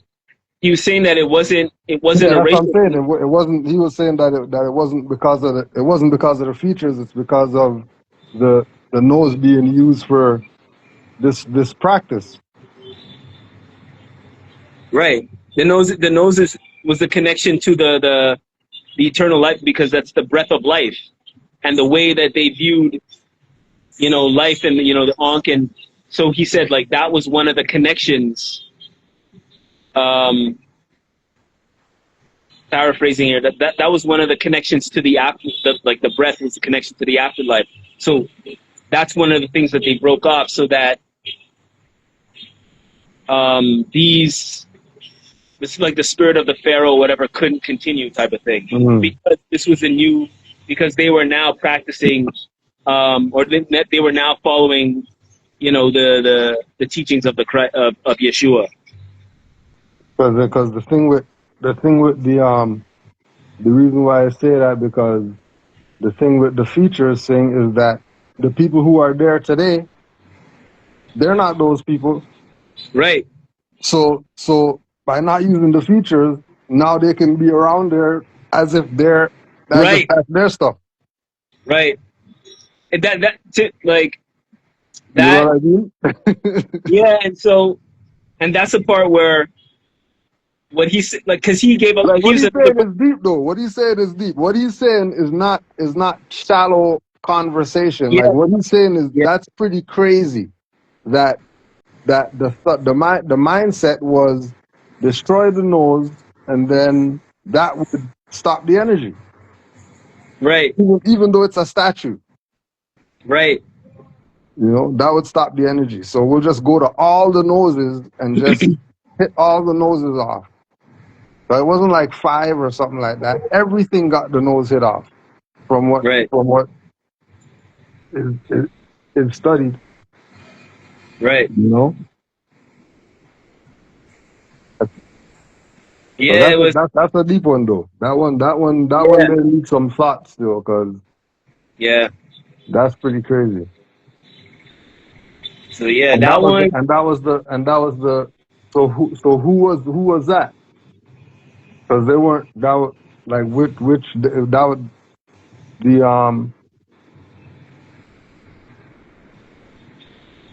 okay, so wrong Christ.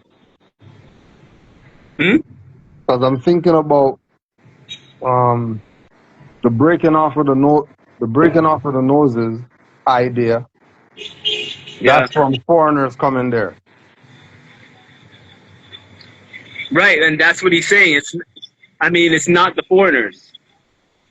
It's those that converted to following the Christ. And I don't want to say Christianity because that came later. The ones who, The ancient Egyptians that knew the ways of what they practiced, but now they decided to switch over and follow the Christ. And so because, this is what he's saying, because they knew of the ancient ways and the teachings of what everything means, they started destroying based on knowing what what it means. Yeah. And then I think when we had to follow, like you could see there, you see like some of the light show coming. So when we asked a follow-up question, he was like, no, it's because they knew that they came out of the system, like they knew the system. So it's like saying, it's like me working at, say, Fila or something like that, and you know what I mean, me designing at Fila, and I know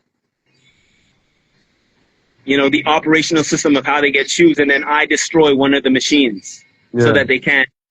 Right now, I destroy one of the machines, hoping that that will stop their production of footwear, in a Right. sense. Yeah. You know, and it's like it's similar to that because I already know the ins and outs. Uh-huh. You know, so Yeah. yeah. I mean, what they say, it's always your own, right? Right, right, So that's right, not just our problem. right. It's always infighting. Always infighting. Everybody has their infighting issues. Yeah, man. So yeah, that was one of, and then the learning about the Mamelukes and how Mameluke is Arabic for slave, and Yeah. you know what I'm saying, and then and see that's why I love traveling with Khalifa and Asanai because they especially here because they have more knowledge than I That's do. their realm. Yeah, that's their realm. Right, there's Yeah, certain questions that I would, that's like you're going there with Ashra Kwesi or something. well, yeah, you know what I'm saying. So they'll Yeah. ask certain questions that I don't know to ask, and then when they ask them, like, oh yeah, it's true, I didn't think about that. Yeah. Right? Yeah. Yeah. You had the real tour guides. Yeah. So you know, so it's like when they came to Germany Mm-hmm. and they're asking me all this, you know what I mean, and I could communicate in the language, and I'm finding out information so that they don't know. Exactly. Then we come Exactly. here, and that's the beauty of the Trinity. We come Yeah. here. Khalifa has all the supreme knowledge, and you know what I mean, and there's still more that she's obviously getting, and then Asanaya, you know, so I lean on them, and then we'll go Mm-hmm. somewhere else, and then it's all three of us. In this, like when we went to Eastern Europe, we're all kind of in the same boat of we know a little bit, but Frame of not much. mind. Yeah. Yeah. Yeah. Yeah, Yeah. But yeah. So that's the good thing too, you know, that one, it's showing that there is this possibility of Moors from different areas getting together. right, It could happen, right? It shows how the importance of getting out of your area and seeing the world, because the world is, you know, the world is a rice grain, yeah. but it's also huge. It's You also know, what? it's also huge. Yeah, it is. You know, so experience it because you're here. You might as Yeah, well know what this is. You know, experience it. Expand your horizons yeah, outside of books. You yeah, know, because we got those. Everybody has their library. You know, so yeah. that And the was books.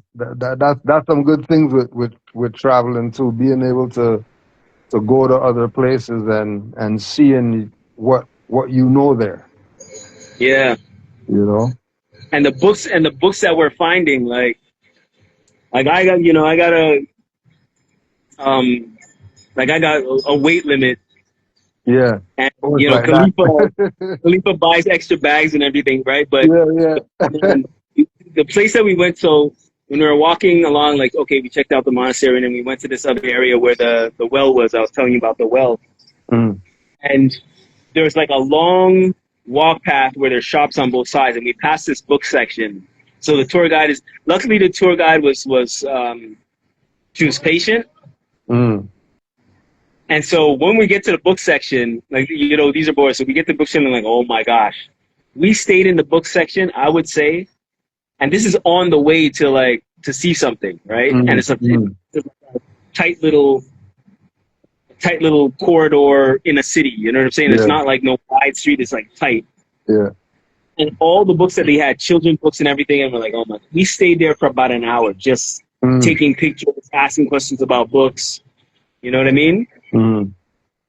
And luckily, the tour guide was patient. She's like, no problem. Take your time. We stayed in that book section for an hour, about an hour. Yeah. You know, and And some of the you books. had the same tour guide the whole time?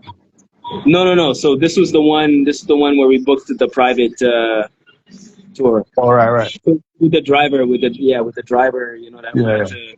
take the picture and all that. So Mm-hmm. so yeah, yeah, it's been interesting there. You see, like now they're lighting up. I don't know. They just showed like they're lighting up the corners now. Or they Well, just showed it. I was just while you were talking, I was watching some of it, and Yeah. was I or am I right in thinking that they light up all the four sides at different times? No. Well, the edges where the sides meet, they'll light those up sometimes. Okay, because I thought at one time our side was dark, and then one of the other sides had I look at the um, code. Could be. Could had be. light. Yeah, Could be. Could be. Yeah, yeah. yeah, but that's deep though. That's a view right there. Yeah, it is. That's It a is. view. Like that's a view. And like, I mean, that's probably the view all over. well, Because anywhere you're at, you're seeing those. There's nothing blocking those. no. Well, obviously, the further away you can't see them. But there's a point where you're driving on the highway, and like in Canaanland when we are driving to an airport or something, Yeah, and the airport's on higher ground or something. You know what I mean? So you're driving, you don't see it, and when you get to the higher ground, it pops up. The airport yeah, pops up. yeah, That's kind of like what it's like when you're on the highway. You're driving, and then you take a bend or something, and it's a highway, and then like they're there. Like yeah. the buildings kind of stop, and then they come out. How far are you right now to them right now?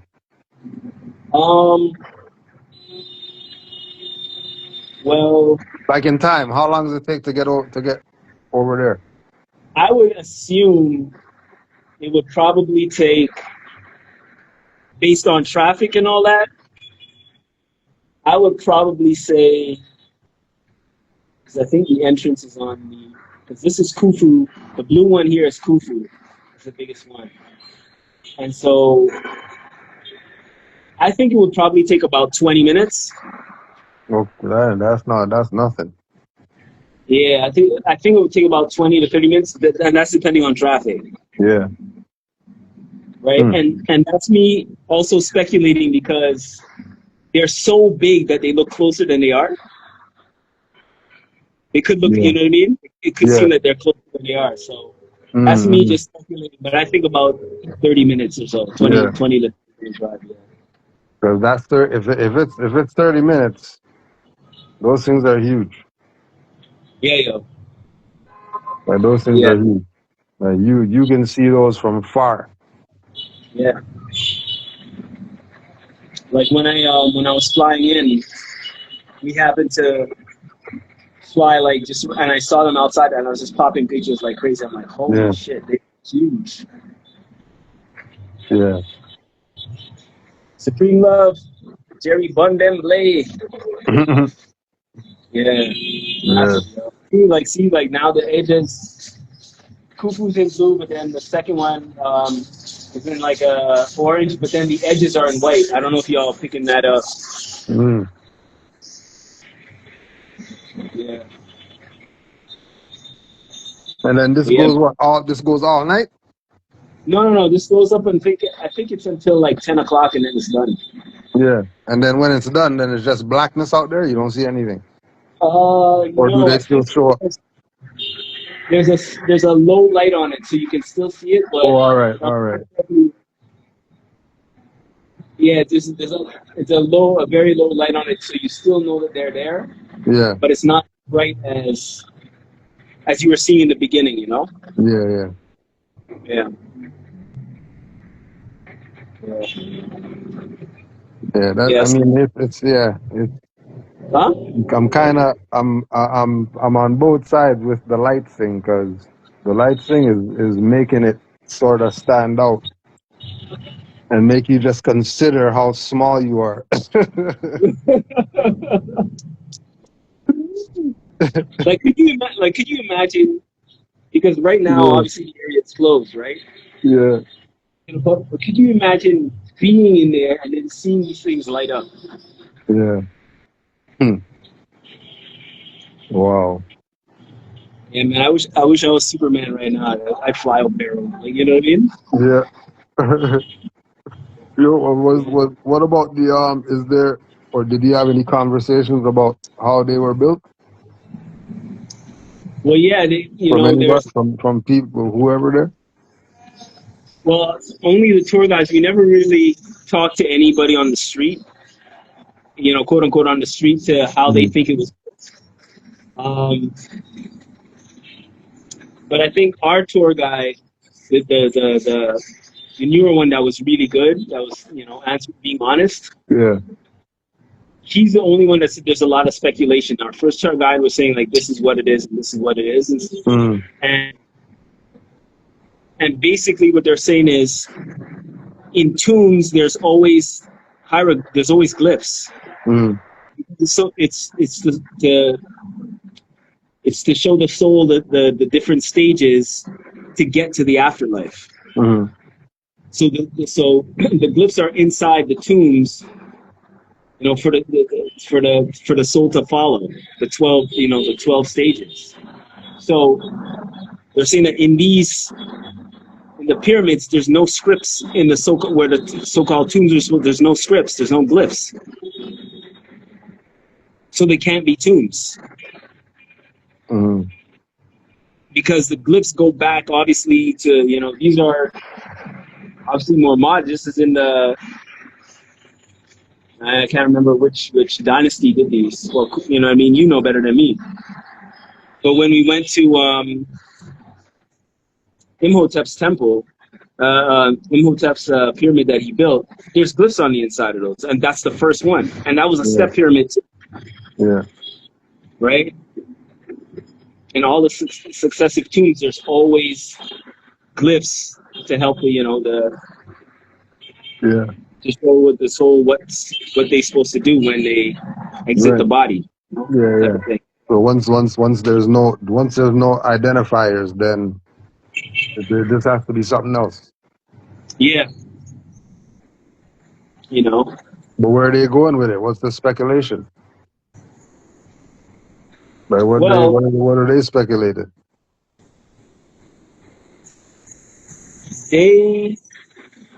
What I told them, I'm trying to remember what he said. It could be. Well, as far as I know, he said like they just don't know. They still trying to figure it out. Don't ask me if it's a just war. That's not up to us.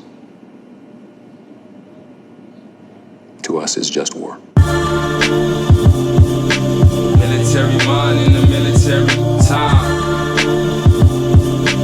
Military mind in the military time. Military mind in the military time. I'm crossing enemy lines, war morals and tango. Once they show me the ropes, I show you warrior strangle, separate bodies. Why do you think they call them knights? Because they were dark as night. They were dark. Beethoven was a black man. King James was a black man. Mozart was a black man. I even saw that in Hollywood, that how they make cowboys all white when they're actually black. Yes, there you go. One thing's for certain, the people who sold you into slavery were also black men. Typical Edomite behavior. All he had to do was show historically that the brother was wrong. But because of their whiteness, because of them being in a position of power for so long, and them educating our people in most instances, them being our school teachers and our college professors and the historians and things of that nature, they think that they don't even have to explain away, or they don't even have to prove what they're saying. They can just throw an attack out at you, and you'll just accept it. You just that's not attack. That we sold our own people into slavery. That's not attack. That's a fact. Wasn't the white man, wasn't the blue-eyed devil that did it. It wasn't him. He's later. He's later. The first slave master was the big head scientist. Wasn't he? He was a slave master. Lazy ass. All right. It's always your own. Never forget. Don't start blaming stuff in the closet while you're scared. It's your own. There's no hands grabbing you under the bed and all that stuff. It's your own.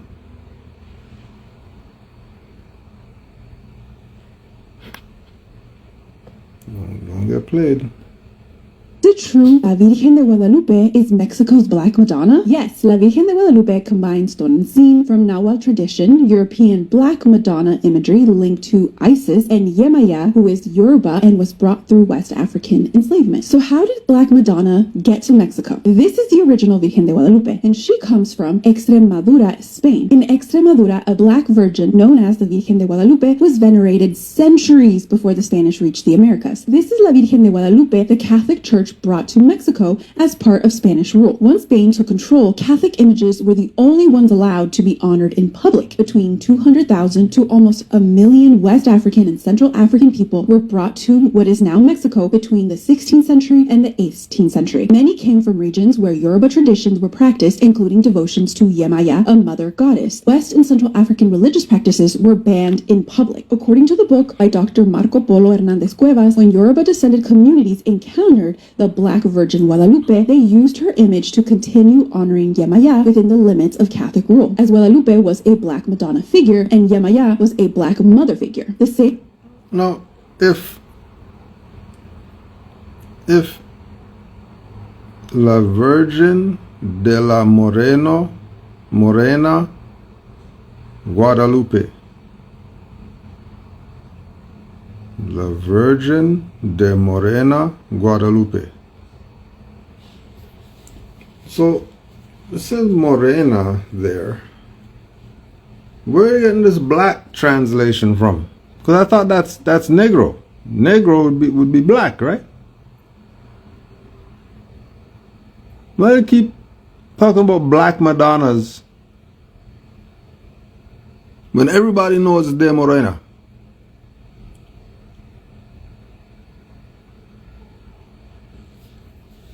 No, Morena, Negro, Black, Moreno, more, Black, no black to be found. But as long as you let them play you, they're gonna play you. People know no better. Africans discovered America. Who was Mansa Musa's older brother? Abu Bakari II, king of the Mali Empire. And what did he do? He sailed to America. Africans discovered America. Who was Mansa Musa's older brother? Abu Bakari II, king of the Mali Empire. And what did he do? He sailed to America in the 1300s, almost 200 years before Christopher Columbus. Mansa Musa doesn't even become the king of the Mali Empire art if Abu Bakari doesn't decide to sail to the Americas himself, which he does, and he never returns. Ramses III of the 20th dynasty came to America. Nico II of the 26th. Hold on a second, because hearing people talking, but we're hearing, but I don't know. Affairs of a Bowler's Heart by Darrell Dawson. Detroit. Detroit is the French word for strait. Thus, it was called River of the Strait. Detroit was founded on July 24, 1701. Cadillac was the French explorer whom had claimed Fort Pontchartrain du Detroit under the flag of France. Since the Beaver Wars in the late 1600s, The area has been used as a fur trade route between the French, Dutch, and the Huron-Iroquois tribes. The Chippewa, Ottawa, and Potawatomi tribes were all based in Michigan, as well as the Converse people, aka the Mound Builders, whom we known to be of African descent. The Yamasee people were descendants of a cross between the ancient Olmecs and the Malian Moors. Their heritage came from West African countries. Mansa Musa was king of the Mali Empire and was said to have been the richest man in history. His brother and he had sent hundreds of ships to the Americas in the 14th century from what is now Morocco.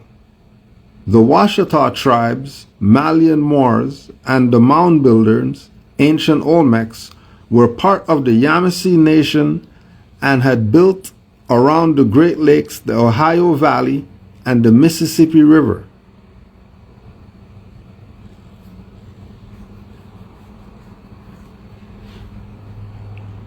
So if the Malians are Moors,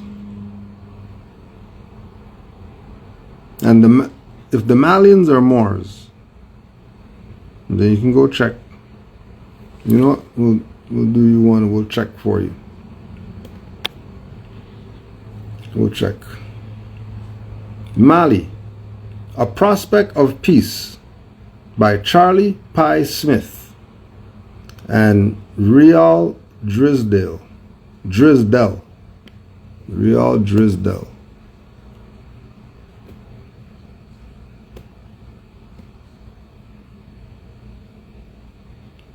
Another reason for the failure of the peace process was the question of refugees.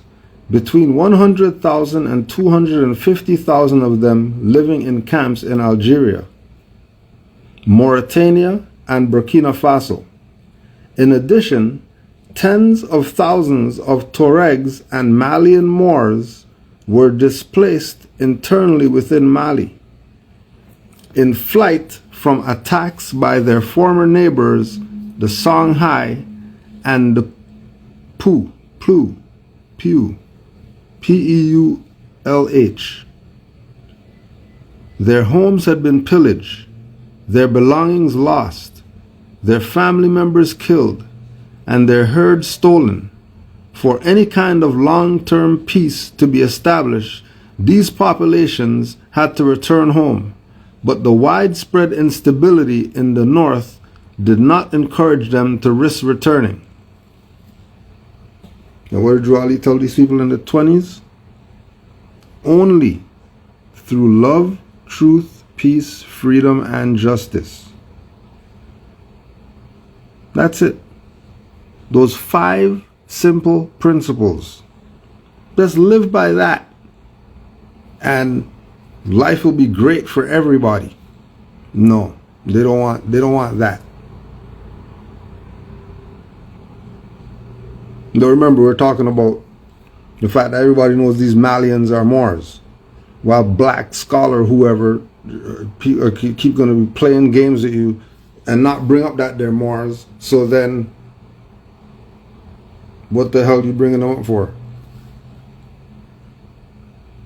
It has to be talked about. It cannot be avoided because it's everywhere. Anywhere you look, you're going to see Moors. Well, I don't care what subject matter you're talking about. There's going to be some type of connection to the Moors. Something. Unavoidable. Because that is the last stronghold. That's what everybody's gravitating to over here. Why are these Malian Empire Moors going across the Atlantic and then not returning? Not returning? Well, considering how many ships they say that they took. They're probably not returning if they're taking all those ships. More than likely, they're chilling. They know something that everybody else in the world doesn't know. Clearly.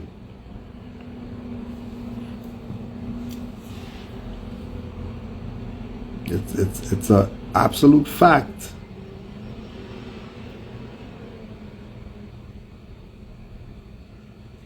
That Moors are who these us, we are. Everyone's familiar.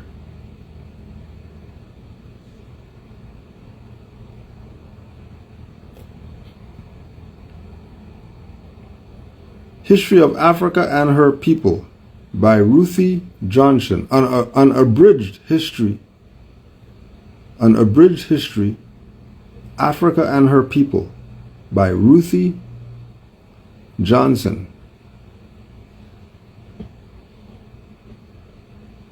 Also in the Chronicle of Azurara, as soon as the area south of the Senegal River had been reached, where the modern slave trade was begun by Portuguese, the designation of the native Africans is exchanged from Moors to Azenug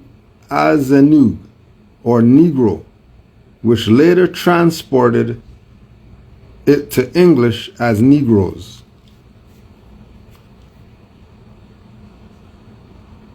The Chronicle of Azurara. When the slave trade started, these Negroes were known as Moors before they became slaves and Negroes.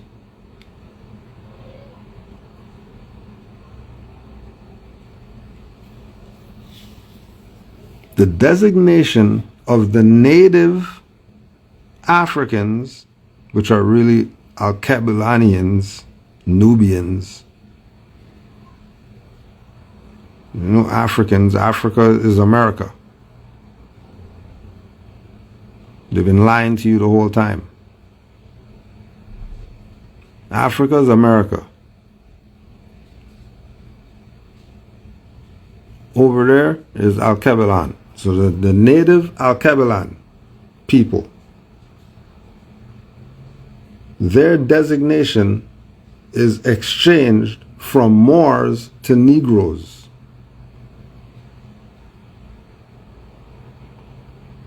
And then this is the time of the slave trade beginning. Beniging.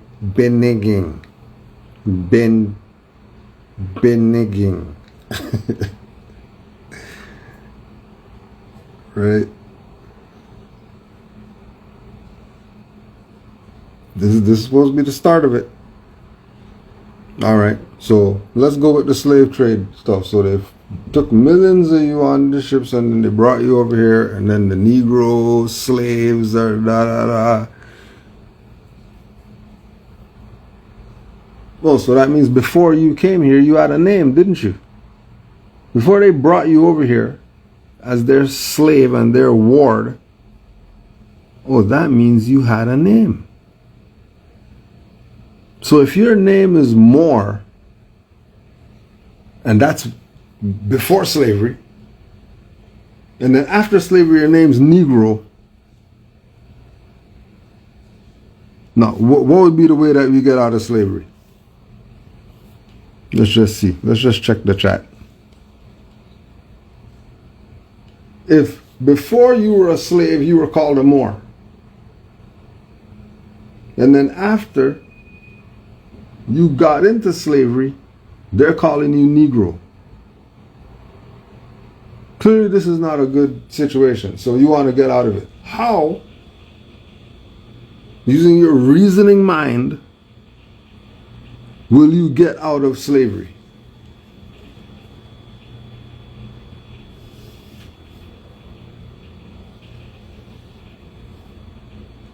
What has to happen?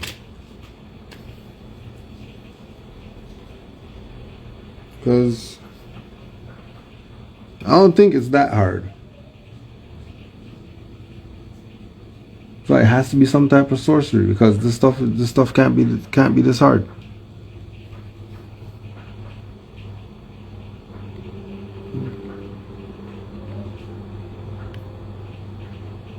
Moorish nationality. Get out of the brand. Never seen Indian. Moor. Returning to Moor. Stuff is not hard, is it? So something must be. There's some type of ignorance bubble or something that these people's mind is encapsulated in, and they're not able to see it. Like they really don't see it.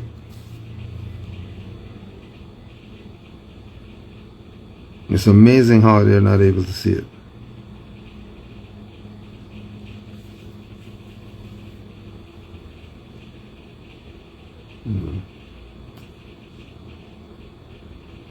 And if they can't see that basic stuff, then forget about Prince Uriel Bay and all that.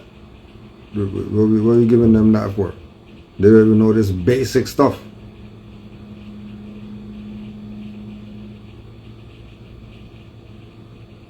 Basic. Like we were talking about with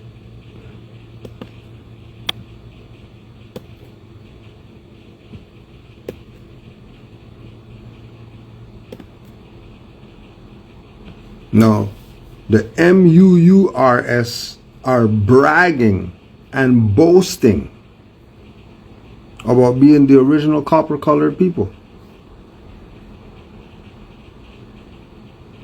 Colored is fake. Color means not real.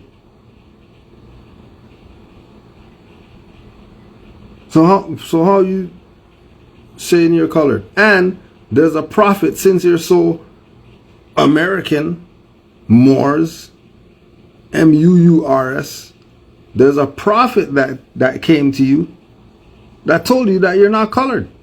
So how you end up still 2026, you're still talking about your colored people and pushing it as if you're saying something heavy or something deep. And when Moors got the American Heritage Dictionary,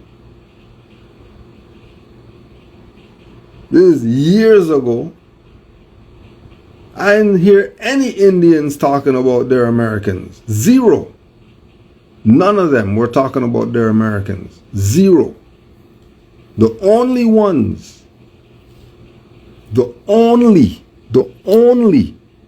dark-skinned indigenous people who were saying that they were MUURS were Washita. And they put the slash there and put MOORS too, because it's all the same people. Washita were the only ones that were saying the tribal whatever, and then they're saying El Bay. And everybody knows El Bay is Moorish. Everyone knows El Bay is Moorish. None of these MUURS people that you see today were around 2005, 2006, 2007, us getting into this Washita Moors information through Dr. Alim and Khadira El Bay, through Umar Shabazz Bey, through Empress of the Washita. And they were saying they're Moorish. MUUR/MOOR.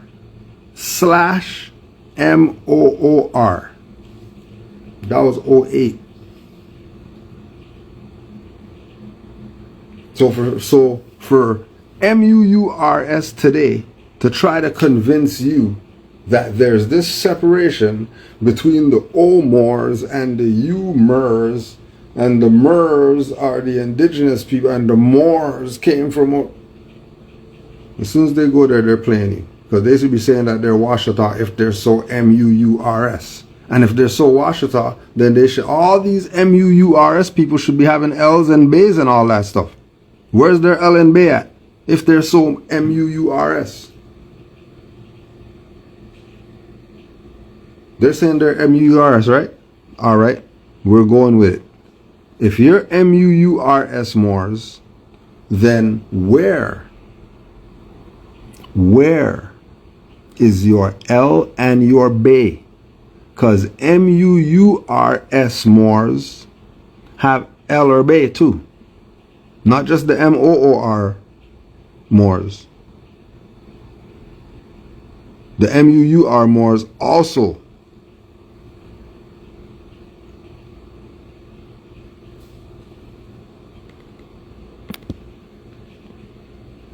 Islam to all the Moors in the chat.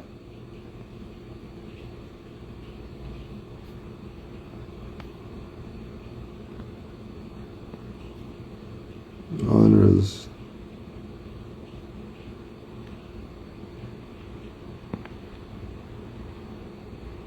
Even a lot of grand sheiks and sheiks are using branding names.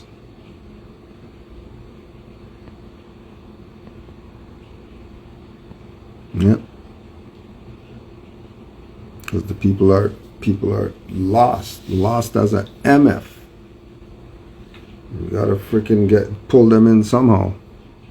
Gotta try every damn thing.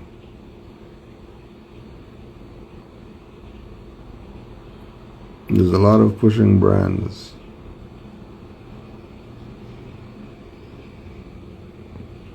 Islam to all the Moors. Hey Kush, if you're free, push the thing. Let's cook them for 2 seconds if you got 5 minutes. If not, don't worry, you already know how we do. We'll organize something. But if you're gonna go live anyways, just get on here and just cook them for 2 seconds. It should be the factor. Put the test. If someone uses brand names, that's the main clue. Main clue. Should be obvious. But, you know, again, the brainwash is deep. Vowels weren't created for us, but for the Occidentals, because they couldn't get pronunciations without them. No, same people. Take away the U's, take away the O's. What's that say? Let's say misters. It's misters. Mothers. What's the MR? Playing dumb. You have to be studious so they can play themselves. Yes, definitely a psyops distraction. 100%. Moors versus Moors is a psyop. As big a psyop as the sovereign citizen, Moorish or whatever. Just as big as a psyop.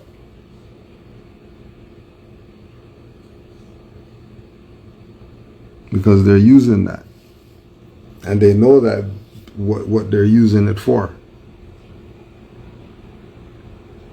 So it's that you're not going in the right direction. They say if you're 1 inch off the path, you're way off. And talking the more versus more BS is putting you 10 feet off the path. And you're only going to end up in places where you don't want to be, complaining.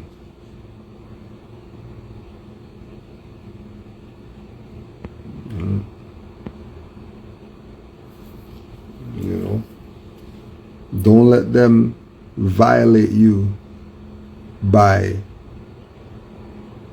having you in this position where you're really not sure. You have to know.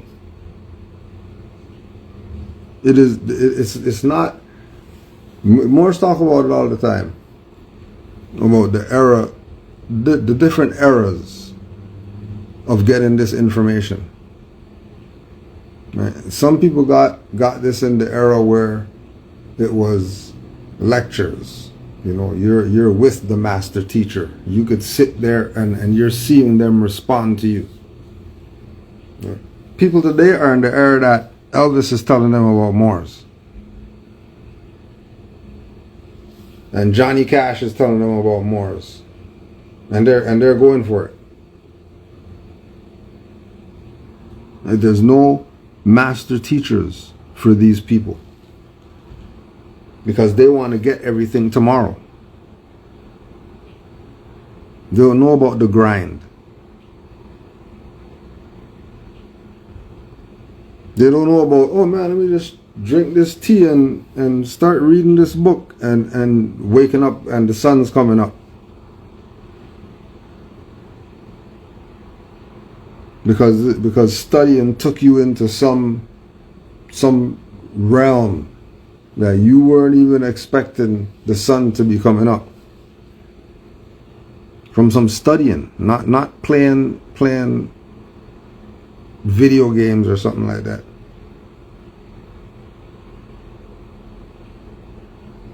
You know, from studying.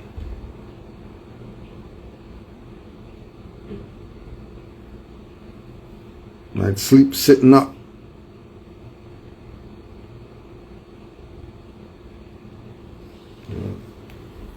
Oh yeah, Rodney Dangerfield telling you about Moors.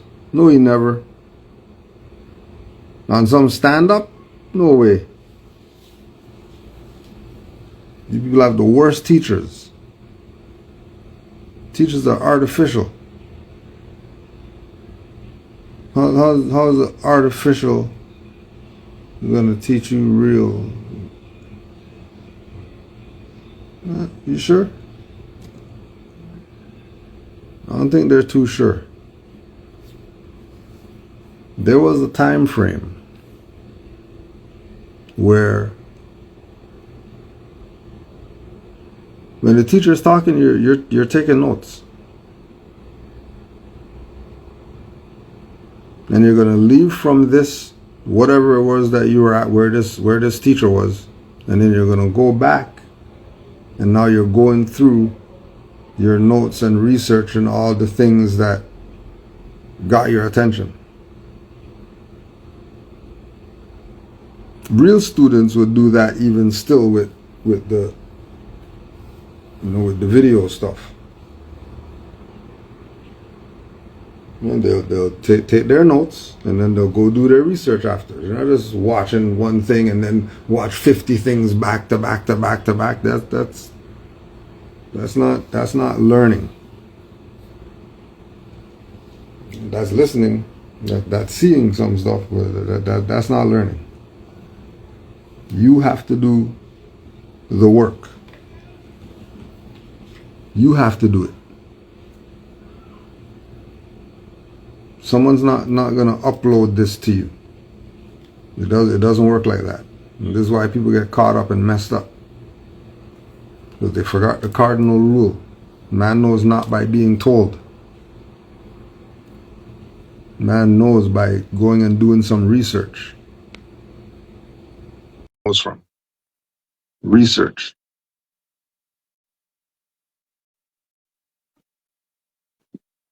Yeah, Mark. That's crazy. That was like the other night. I was live with Sheldon the other day. And they cut the thing, and then my phone gave me a message that my phone's hot. What? My phone's too hot. Wow. My phone needs to cool down. That's crazy. Cut the thing. I was like, all right. I see. The phone was a little hot, but I never heard that one. That one never happened before. They don't want this info to get out now. Yeah, they're holding it back.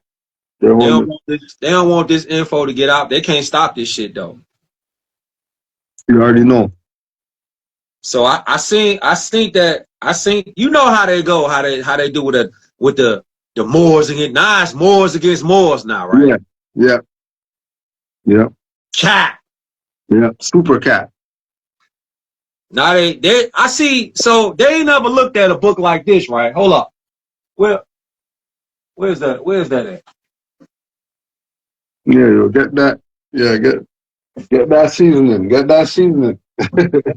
They ain't never seen J.A. Rogers. Get that seasoning, yo. Where's I didn't move that book somewhere else. Man. I didn't rearrange my library, so I didn't. No, here you go. Here you go. Right here. Yep. Let them know. Right here. All you Moors out here that's gonna see this, man. Get this book right here by J.A. Rogers. Get this one. Look, real quick. It say, if you get this book, it's on go to page 87. You're gonna see in black and white. It says what? It says families on the continent have Negroes in considerable numbers in the coat of arms. There are 50 or more variations of the word Moor in the European languages. Page 87. This one right here. Nature knows no color line. Get this one right here. End of debate. How could they have anything that's gonna disprove?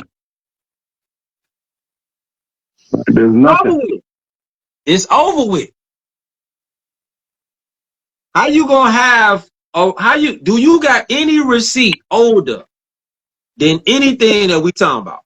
From hieroglyphics to Meta Nature to the Moabite stone. Do you got any receipts that's older than any? What's older than the hieroglyphic? Yeah. That's Moorish. That's Moorish text. Exactly. So if they ain't got nothing older than a hieroglyphic receipt, we could just stop the conversation right there. They ain't talking about shit. I know it's worse that there's never reference points. Yeah. There's never validation points for you to go back and just to check, just to see what's said. Is this legit? Does this have any type of credibility for my, securing my mental upliftment? Mm-hmm. Because getting the wrong information is detrimental to your mindset. Facts. As we're seeing with how this stuff is spiraling downward for certain people who don't study language or don't know certain basic things that you probably should know. Mm-hmm. We're talking about the example of with the World Cup going on. Yeah. Everybody repping for their nation.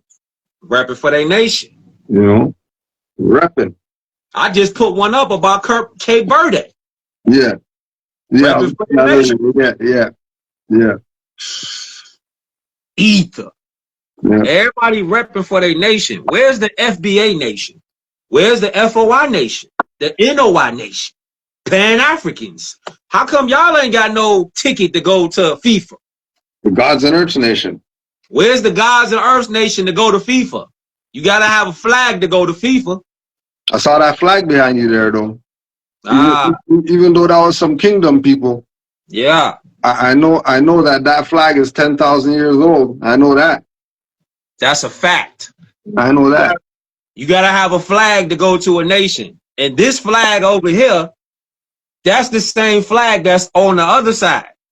They just borrowing this flag. This flag right here is the flag over in the Al-Moroccan Empire, the so-called Americans. So if you ain't got no flag, you can't even get a ticket to go to FIFA. Everybody, Brazil just played today. They got a flag. Yeah. That's South America. Mexico, that's North America. They own the night. They got a flag. They got a flag. So what kind of arguments do they got to go against anybody that's standing on actual law? Like this law right here. You ain't got no flag. You ain't got no constitution. You ain't got a people that got a citizenship to that nation. You ain't qualifying to go to FIFA. That's why the FOI ain't there. NOI, they ain't there. Indians, you ain't there. I see Morocco there, though. Morocco in there. Morocco is in there. Everybody's in there. They somehow, some way, they trying to make it now. They see the alphabet boys and girls, they desperate. They super desperate. They like, look, we gotta, but fuck it, we gotta just make it Moors against Moors now. Yeah, the PSYOP crew. Yeah. They gotta try to make it Moors against Moors now. Now it's the MUURS Moors against the MORS Moors, right? Cap. Yeah. Oh yeah, Maxim Almanac just brought up that thing too. We're gonna talk about. With these people right here, the Black American flag. Hey, I seen that post you put up. That shit was ether about the sword.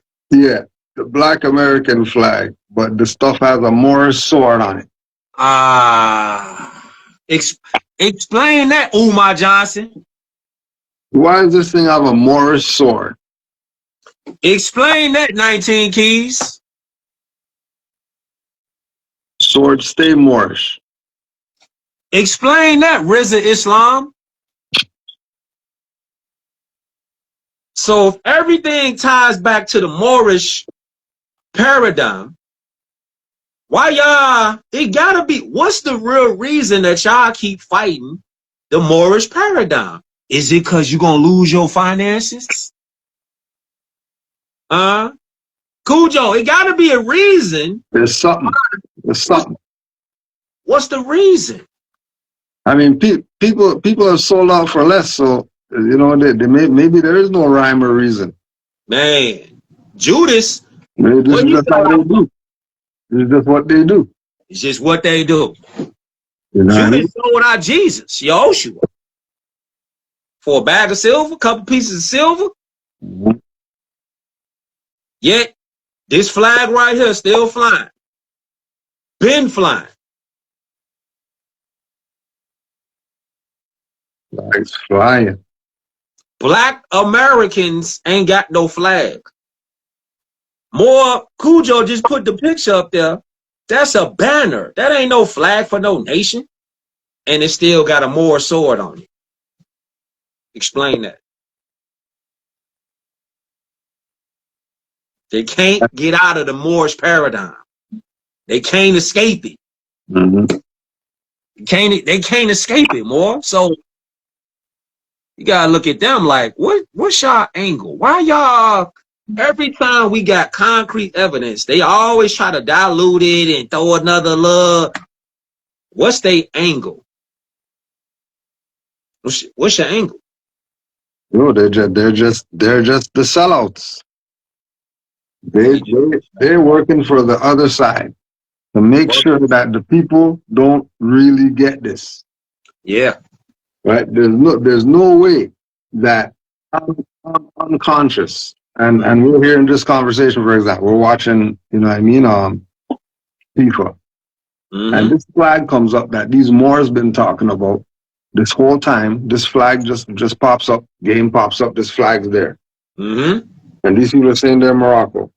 Mm-hmm. And then they have the same flag, just like the flag that the Moors and Noble Drew Ali is saying that's the flag of the Moors. Right. You're not gonna go check that or do some research or something? Right. Asking yourself, like, why isn't there any other flags there? All those people say that they're nation. Mm-hmm. Well, how come they're not in the UN? Morocco's there. Morocco's there. Nope. Could it be that they not gonna get their financial, their financial check no more? Getting something. They not gonna get something no more, because they be pushing that propaganda high. I mean, the pushback be so crazy. Yeah. Yeah. Hold on. Yep. And they have to push back because, you know, the truth is something hard to go against. Like once the truth is presented, you can't, it's a big job to go against the truth. This is why, again, you have the psyops, where they're going to take you 1 inch off the path because they know you're 50 feet off. Just by an inch. You think inch off the path is nothing. Inch off the path is 5 million miles. And then you have to go back that inch too after you mess up. Right? Measure twice, cut once. Mm-hmm. We were talking about earlier at the temple meeting, we were talking about the slowdown, the slowdown of the activity. Yeah. Putting it most of it on the whole COVID thing, stopping people from meeting up and all that. But it's a time now where there's a real dumbing down going on. Mm-hmm. Like it's really it was being done before, or it's because as soon as you get more enlightenment, right, the more BS is going to be evident to you. Mm-hmm. You know, a whole amount of BS is going to be evident to you. Things that you weren't even expecting to see, now you just got to deal with it. Because once you have that truth, everything crumbles. Yep. And it crumbles right before your face. You know, people turn to salt in front of you. You're looking at people blowing past you. You know? I seen something today. Shout out to Taib Phoenix. Shout out to her. She was speaking on like is exactly what you talking about, more how right now, this time that we in, this paradigm that we in right now, this dimension that we in, you got people some people don't want, like on some NDRE. She was speaking on how like yeah, you can tell how people they willfully just want to stay where they at. It's not like, you know, and then you got other people that's like they want to change. They want to ascend to higher levels. And then that's like the conflict that's happening right now with people. Like people, some people want to acquire more knowledge and see what's going on, and then you got other people that continue to make excuses. Like, nah, it's just music. It's just lyrics. And I just seen the video. These two chicks just got caught stealing out of Target. Of course. I just seen the video. Yeah. Running from the police. She talking about I got my receipt. I got my receipt. And then took off. Started running. Got chased down, threw on the ground, handcuffed up. She still talking about I got my receipt. Why you ain't show the receipt when they first asked you then? Exactly. Trying to go by them song lyrics, trying to steal. Yeah. You trying to see? That's why, man. It's people that want to wake up and get out of it, and then you got other people that's gonna make excuses to just stay with the nonsense. And then also the mindset of the ones who want it but still don't really go with it, even though they know something's up. Yeah. You know what I mean? They might not be as loose as the other ones, but they're still kind of messed up for not going 100% once you find out the truth. Yeah. You know what I mean? You know, like there's still even a blockage with them getting over the hump. You know? And if they was talking about like people they use that analogy about Willie Lynch and all that. That would be the ones, to me, if you would look at that, analogy like the Willie Lynch, them to me, if you looked at it from that perspective, them would be the ones that want to stay in the house. Yeah. They don't want to come out in the field. They don't want to come out and run away from that paradigm. Like, look, this ain't it. I'm gone. They want to stay underneath massa. Oh, you took what you doing? Okay, go on upstairs. Keep the noise down. Love you. They want to stay. They want to stay underneath their master. Yeah. Their master is to praise these right here. This they master. This they master. Okay. Whatever they could do to get these, this they master. They don't care about nothing. They don't care about nothing. As long as they can get these, this they got. Stealing, boosting, robbing, killing, whatever they got to do to get them, lying, whatever. This they got. Down for whatever. For whatever. They'll scam their own mama. They'll scam their daddy for that bread. And the more told them, the more Latif told them, 176 years he's doing right now. From doing some jamming and sticking up and whatever like that, and they're handing out those years easy right now. Man, you get into any little BS, they're holding you for a 10 to 15. Oh yeah, you definitely getting that 10 piece. Easy. You definitely finna get that 10 piece. They throwing out numbers now because they gotta supply the prison system. The prison system is linked up with the music system. It's criminal. So they put people on microphones. They give them lyrics to spit out. They say the lyrics, they promote the lyrics, they promote the music, and that in turn will go into people's minds. That's like, it's just music. And now before you know it, they programmed by the music. Now they stealing, killing.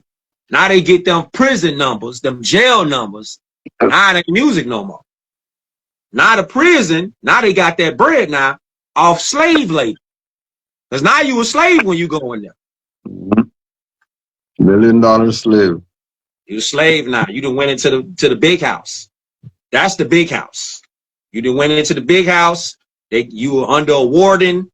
You got a number. It's slavery all over again. And they getting paid. But they talking about it's just a song. Why make the song? What's the purpose? What is it? Why would they make this song? Why would they play this song? And you know, it's going back to our era when you couldn't get 2 Live Crew and Too Short and all that. They weren't playing that. You have to go buy the tape or whatever to hear that.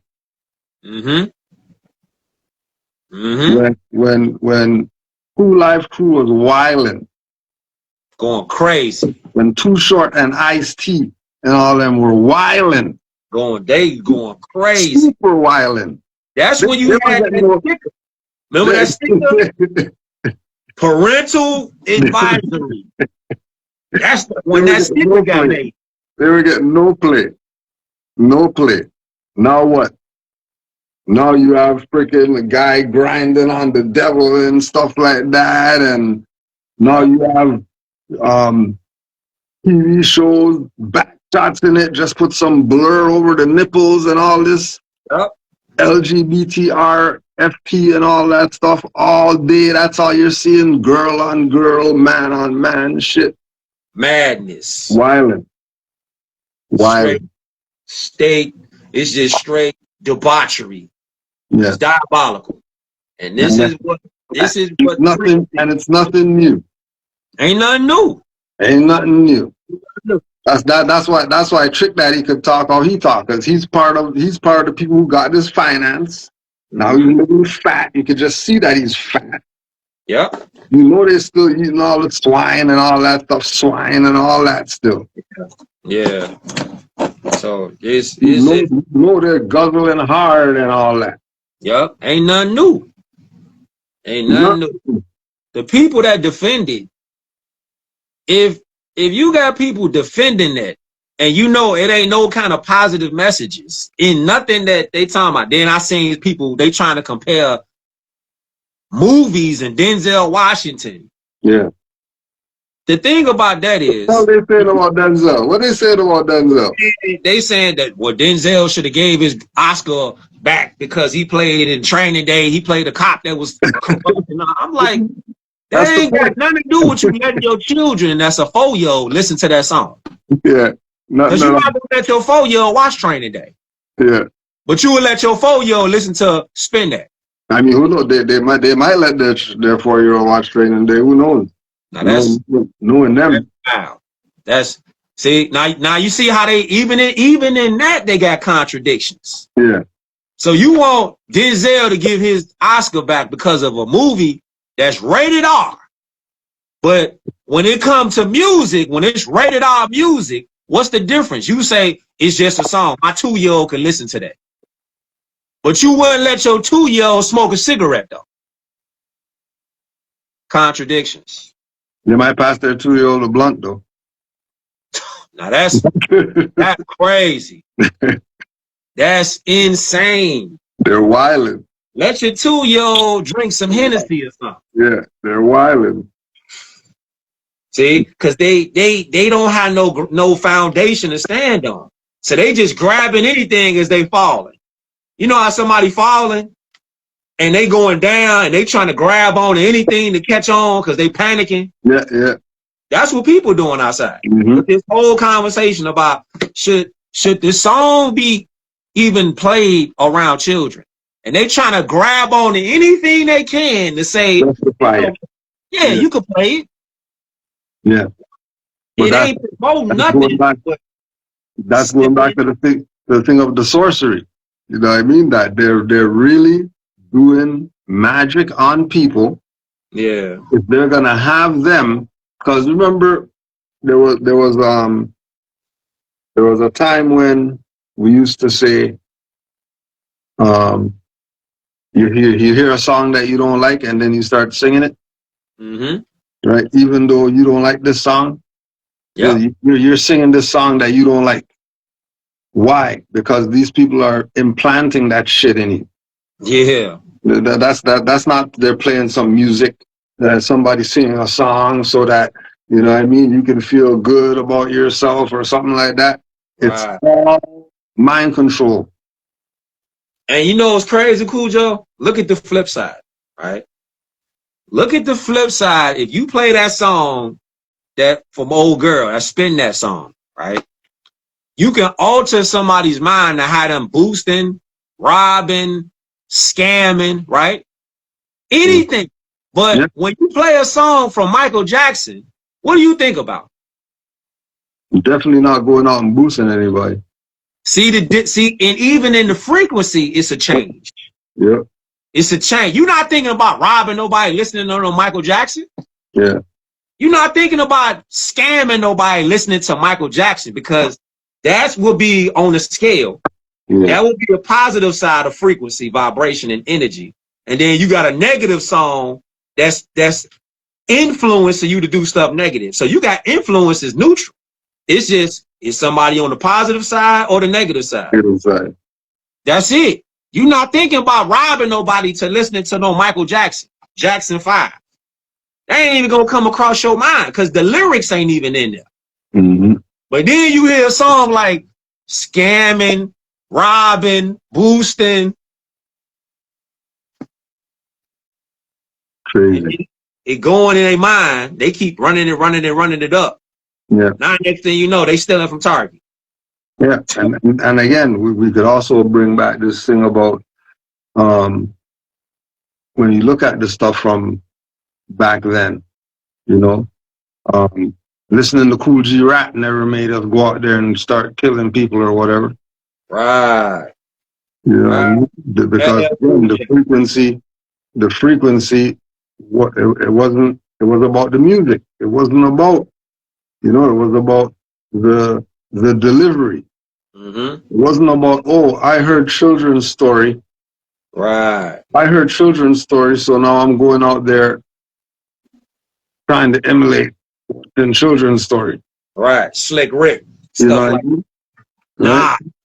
Certain songs, it's not even a thought that it's gonna, Onyx, throw your guns or whatever like that. You're out there throwing guns like that. Right. You know what I mean? Right. And then you hear a song like from Biggie or Tupac. They had a balance within their music. They had a balance. Tupac will make a song like Dear Mama. Then he'll make a song like Ambitions of a Rider. It was a balance though. You know? Nah, it's just when you see or listen to a female rapper or a dude rapper, nowadays, pretty much you know how they coming. You know they're gonna come with drug raps. They gonna come with scamming, hustling in the wrong. They doing the dope. They ain't talking about selling dope. They doing the dope. And she talking about stripping. Every time you hear a female rapper nowadays, you tell me the last time you really heard a female rapper, not a female MC, female rapper that you was like, man, she got bars. Because even in that, MCs is different than rappers. It's a difference. The MCs are different than a rapper. Anybody could be a rapper. Everybody can't MC. See? That's why they trying to lump everything together and be like, well, as one. This is what it is. That's even when they call the BS hip hop. Right. You can't call that hip hop. That has nothing to do with hip hop. You have to make up some new name for that. You can't call that hip hop. How's that hip hop? Well, they got a deal and and the business and whatever. No. It ain't hip hop. Yeah. It's trash. Trash. If all you talk about is drugs, you don't got nothing else, no other subject matters that you could hit up when you spitting bars. It's trash. Sexual content only. Trash. All you talking about is scamming, robbing, sex. If that's all you got is that, you limited. Yeah. Limited. You ain't got no versatility. And that's what separates the 90s, the 2000s from today. Like, to have a good balance and versatility. Nah, it's just pretty much one lane. Yeah. It's just like one lane. She talking about robbing, scamming, prostitution. This what they own. It ain't no versatility no more. That's why the music today is trash. Because there ain't really no versatility. The ones that's coming from like the 90s and 2000s, them the ones like you see. Wu-Tang still out. Killing it. Nas killing it. You know what I'm saying? The Clips. You see, it's like the versatility. Anybody that got versatility raps, they still in the mix. De La Soul still putting out. The Roots.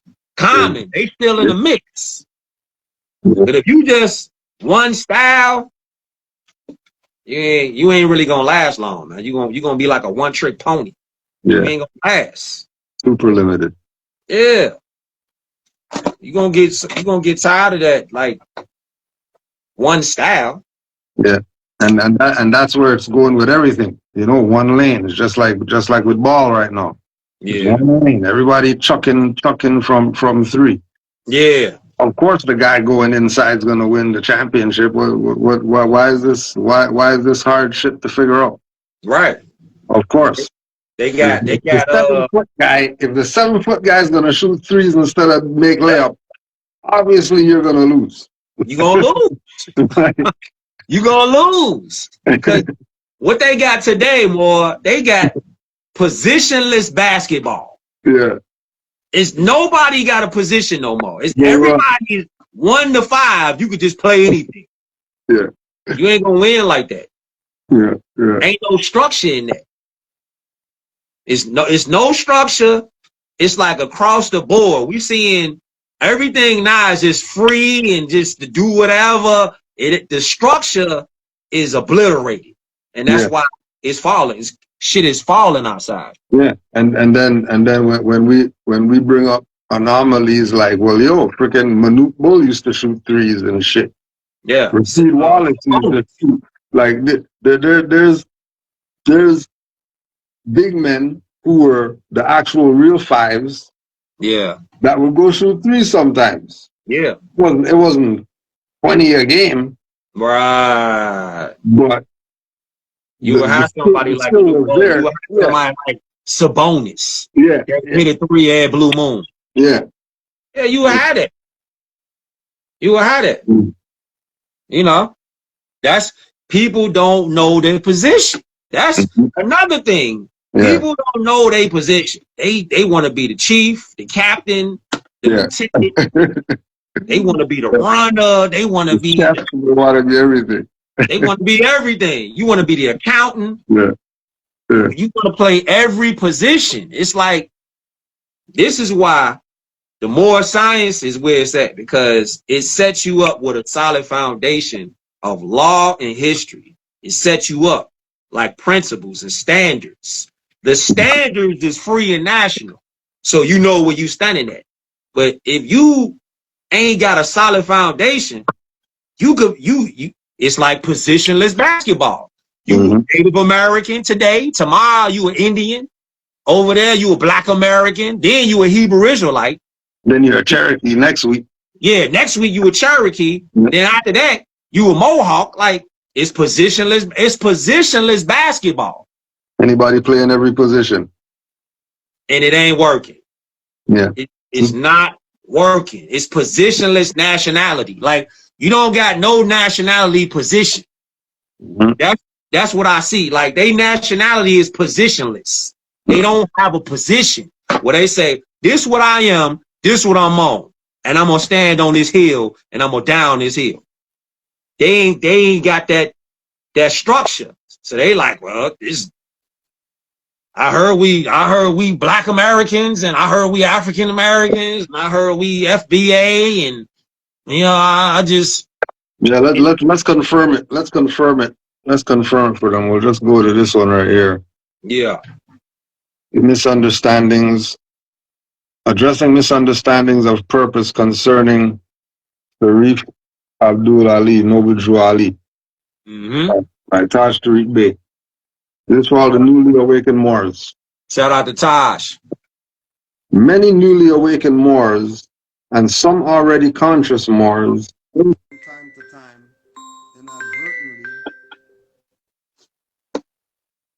time to time inadvertently find themselves placed amongst an unwelcoming, exploitative, opportunist, or cliquish Moors. Keep in mind, the negative conditions and dead culture of servitude, mental slavery, from which we all have come, who have suffered under European colonial psychological engineering and suppression. These untoward and discomforting acts are not the norm of true science temple culture. There are some uncultured Moors who have not applied some of the ethical principles taught by Noble Drew Ali. They have carried with them or brought the old black code practices from their servitude indoctrinations into the Moorish movement with them. Some have not yet purged themselves of those behaviors. Be aware that such acts or practices are not the true teachings or programs of the Moorish temples as presented to the Moors by the Prophet. Unity, love, tolerance, and progress are primal aspects of the mission and are primal to the culture of the Moorish movement. This is why ethical instructions, as they are often given in Sunday school commentaries. The above stated moral principles also apply to any of the Europeans who have come among the Moors. Some Europeans may oftentimes pretend not to know the true and massively illustrious invocations, connections, and influences made by the Moors, our forefathers, to the founding and initiating of the great Renaissance of Europe during the 14th, 15th, and 16th centuries. Noble Ali mentions this era in his Message to America document. Study it for yourselves. Mm-hmm. There was a mind game played. And the mind game was get you to think like this modern European so you can do the work for him. And he can sit back and relax Islam. while you destroy yourselves. Yeah. Starting with the misrepresentation and the whatever else that our people like to be involved in, instead of dealing with true facts. Positionless. Yeah. Just positionless. Like, what's your position? That needs to be the forefront of every conversation. Yeah. We was talking about if we was having a conversation about anything, somebody asks you, where do you stand at? What's your position with this subject? Everybody will have something to say. But when it's nationality, that's when it start getting opinionated and it get positionless. Mm-hmm. Anytime it's about something else, LeBron James or Michael Jordan, they got the analytics and all that. They put the analytics hat on. They take a position. They pull the highlighters out. They could talk for days. But when it's nationality and birthright, everybody get positionless. Well, you African American, Black, American Indian, Hebrew Israelite, Indian, Native American. It's up to you, whatever you want to be. Then see, that's positionless. It's like basketball. You a center, you 7 foot, but you want to go on the 3-point line and shoot threes all game. You ain't gonna win like that. You're out of position. Know what I'm saying? And again, that's a fraud. It's like a fraudulent thing because you know they're gonna have the position there. Yeah. You know, number 55, he's a C. Number 40, he's a PF. Mm-hmm. Number 33, he's a SF. Right. Number 23, he's a SG. Right. Number 1, he's a P. Right. So why is S doing this one's job and this other one doing the other one's job? And because they had to create it like that. They had to do that. That's orchestrated because the stuff was boring. Mm-hmm. They say. Mm-hmm. Because people's attention span was getting so short. Now the games have to go to 200 now. Yeah. When you were looking for a game to go 80, because some people are playing defense. Right. It wasn't just something go up there and you could do whatever you want. Mm-hmm. You know what I mean? You come in here, you're not getting no free dunks. Just putting your hand out and these mans are doing windmills and shit and the key and all this. They ain't doing that shit in no real play. Well, again, with the whole eras thing. Yep. We go to the eras, you realize that so what's really happened is that the era got soft. That's all. Yeah, it got soft. Imagine Shaq. All the levels. The reason Shaq dominated is because Shaq knew his position. Yeah. He's 7'3". Yeah. 300 pounds. He not finna go to the 3-point line and shoot trays. He finna get on the block in the paint and dominate on the paint because that's his position. He got cold at his position. Yep. He knew his strong suits and his weak points.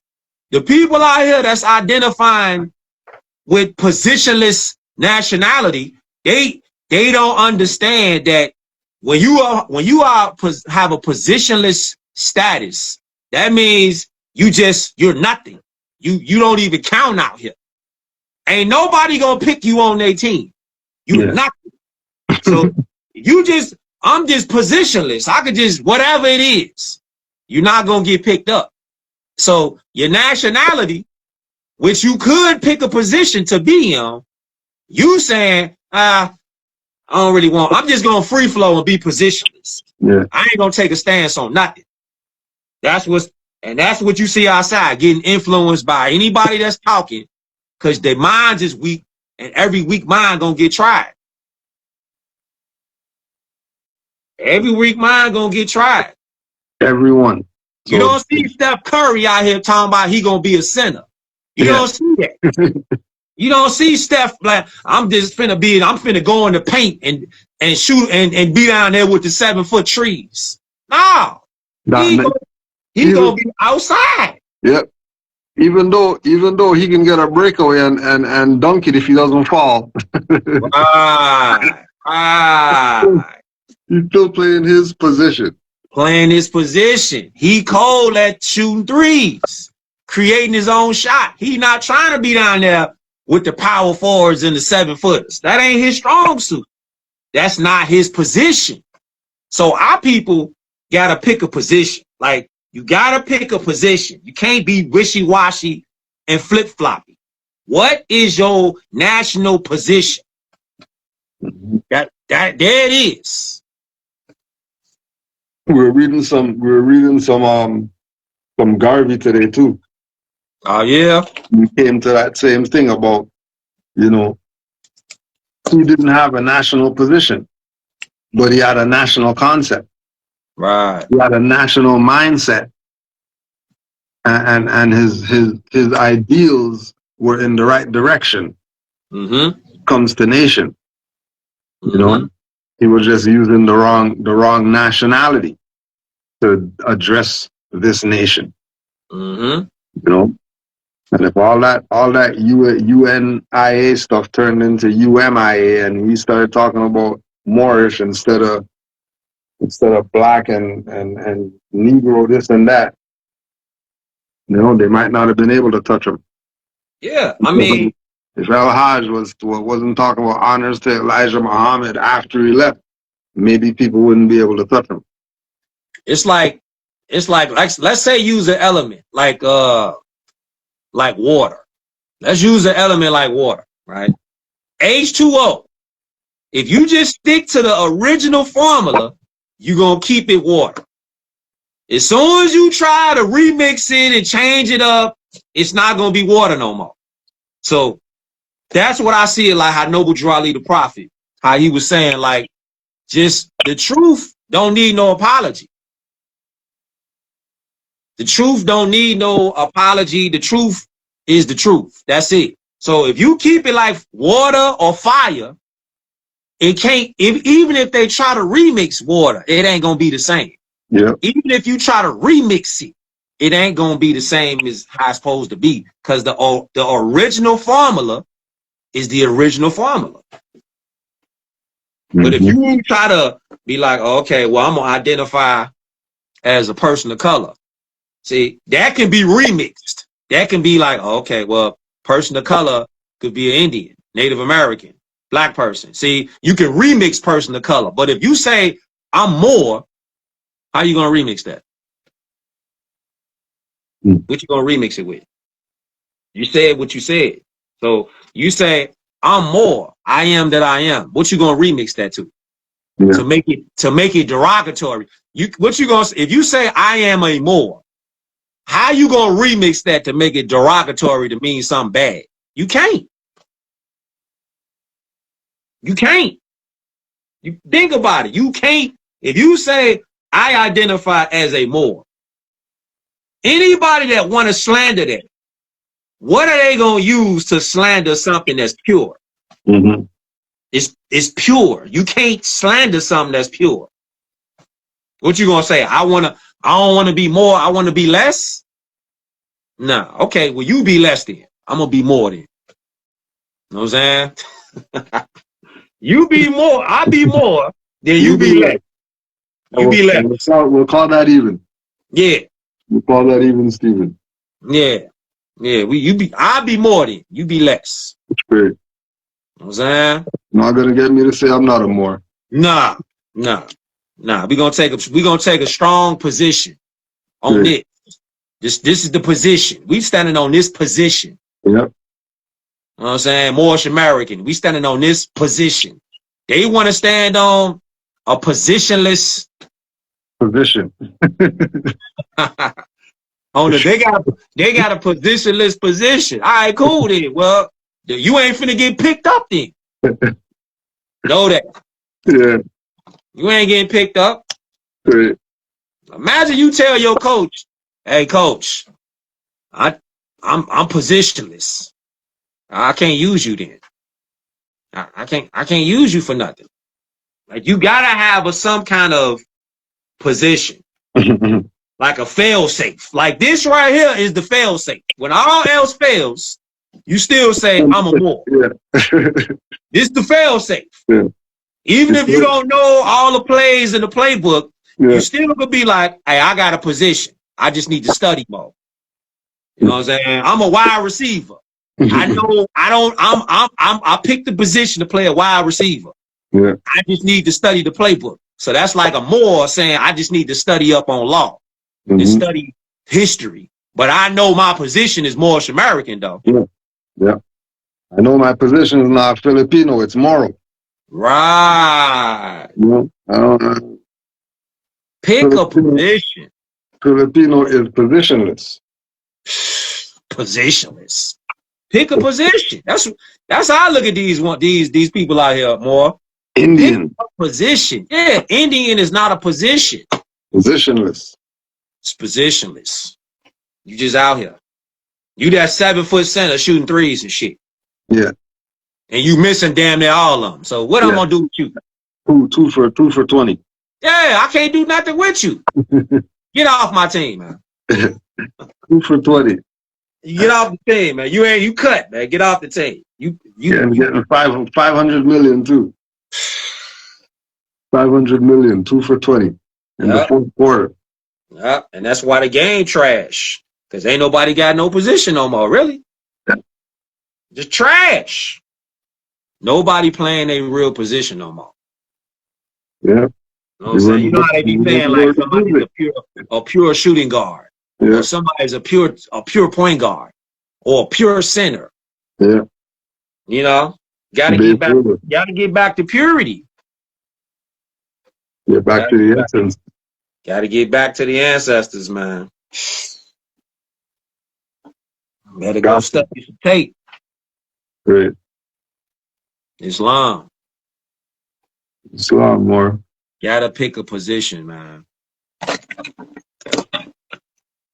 Got to pick a position.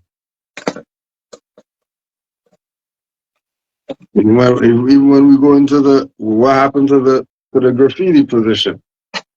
Yeah. What happened to the dancer position? Yeah. Hip hop. Everything is blended, amalgamated.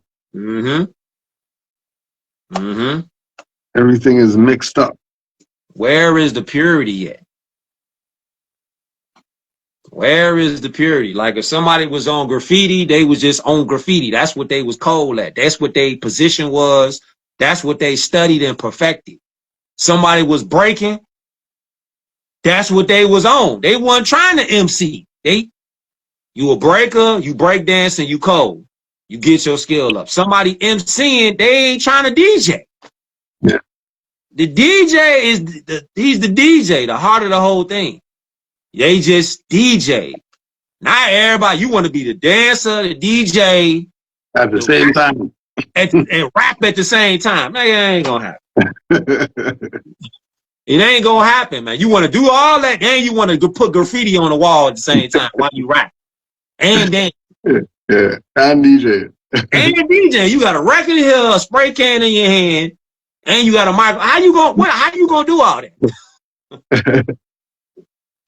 You can't do all them things at one time, man. You need to go talk to Ganesha or somebody. Go get some hands. Yeah, something.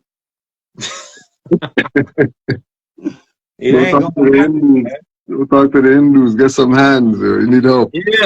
Yeah. You can't MC. You can't rap, graffiti, spray paint, DJ at the same time, cutting records.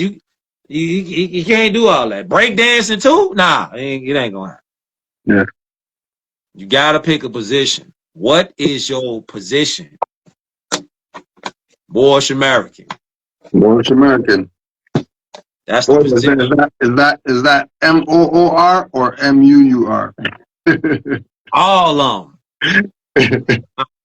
All of them. And we're going to say Moorish American because that's what Noble Drew Ali said it was. All the variations. All the variations.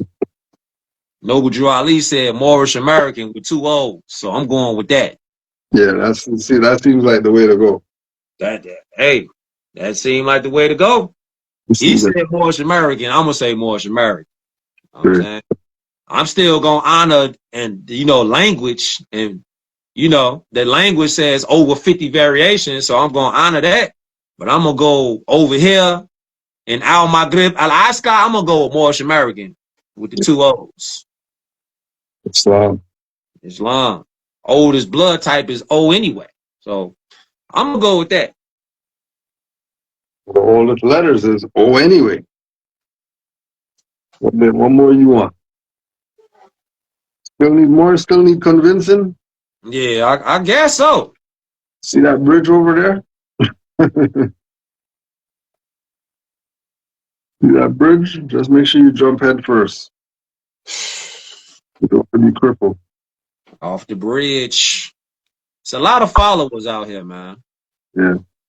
It's a lot of people that's following trends. They ain't setting trends like that no more. They just see a trend, see a wave, and they just copy and paste, copy and paste, copy and paste. Like, where's your originality at? Like, where's the purity at? Where you like, man, I ain't finna copy and paste what they doing. I might look at what they did, and I might see something about what they did. I might take a little piece of that and flip it my own way. But I ain't finna just copy and paste it. Nah. It's too much of that. Too much of that going on. That's why everything right now gets trash. It's getting watered down because everybody's seeing something and they copy and pasting. Like these chicks out here. They go to the Dr. Miami. They copy and paste exactly what she looked like. Like that's going to make it look like how you look. And it's like, wait, hey, you went to the same doctor and got the same thing. Yeah. You don't look the same though. But don't look the same though. You look hideous. What did you do? Right. Got the whole odd body. Just what did you do? Looking like a wisdom tooth. Ain't nothing about it right. Ain't nothing about it right, more. And these rappers, it's like they going to the same ghostwriter and they getting the same lyrics and they just remixing the same lyrics. Mm-hmm. No originality, no kind of concepts, nothing. It's just. And then everybody Jack Diddy style, find all the hits and then just remake the hits. Yeah, yeah. Find a hit that was made in the 70s and the 80s and just remix it now. Just remix it.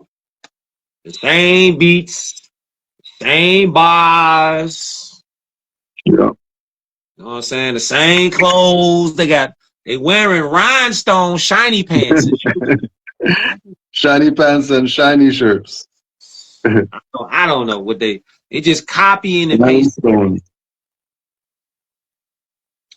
They copying and pasting. They going back. If somebody else did it, they got 10 million followers. If they doing it, then they think they need to do it. Like, nah, I'm good. I'm cool. Yeah. Shiny shirts and shiny pants. Rhinestones now. The shiny mans. We got the shiny mans. And the copy paste baddies. The copy paste baddies. Copy paste baddies. Terrible. Everybody looking the same. Everybody wearing the same clothes. Everybody. It's just no originality, and they let AI tell them. It's the clone show. Yeah, it's the clone show. The clone show. Everybody got a filter. Imagine if the phone took the features of the filter away tomorrow. A lot of people won't be posting. They ain't finna be posting. They finna go silent for a little while. Like, yo, what happened, yo? I thought I haven't seen you in so long. Yeah. What happened? They gonna go silent. They gonna be like, I need to take a little break from the internet. Yeah, I bet you just a detox. Just doing a detox. Yeah. Yeah, I bet you did need to detox from the internet for social media for a while. You ain't got that filter no more. Right. Straight up. You ain't got that filter to put on your face no more. Ah. Radio silence. Radio silence. They ain't got that ghostwriter no more? Ah. Like I thought you was a hit maker. Ah, nah. Yeah. I lost contact with my ghostwriter, man. You know. Yeah, you know it goes. Yeah, I can't, you know. They'll tell you, they'll pump fake and be like, yeah, I wasn't in the mood. You know, I had to, you know, I wasn't in the mood to write nothing. I had to take a break. Yeah, right. Yeah, right. Right. You had to take what happens to your ghostwriter?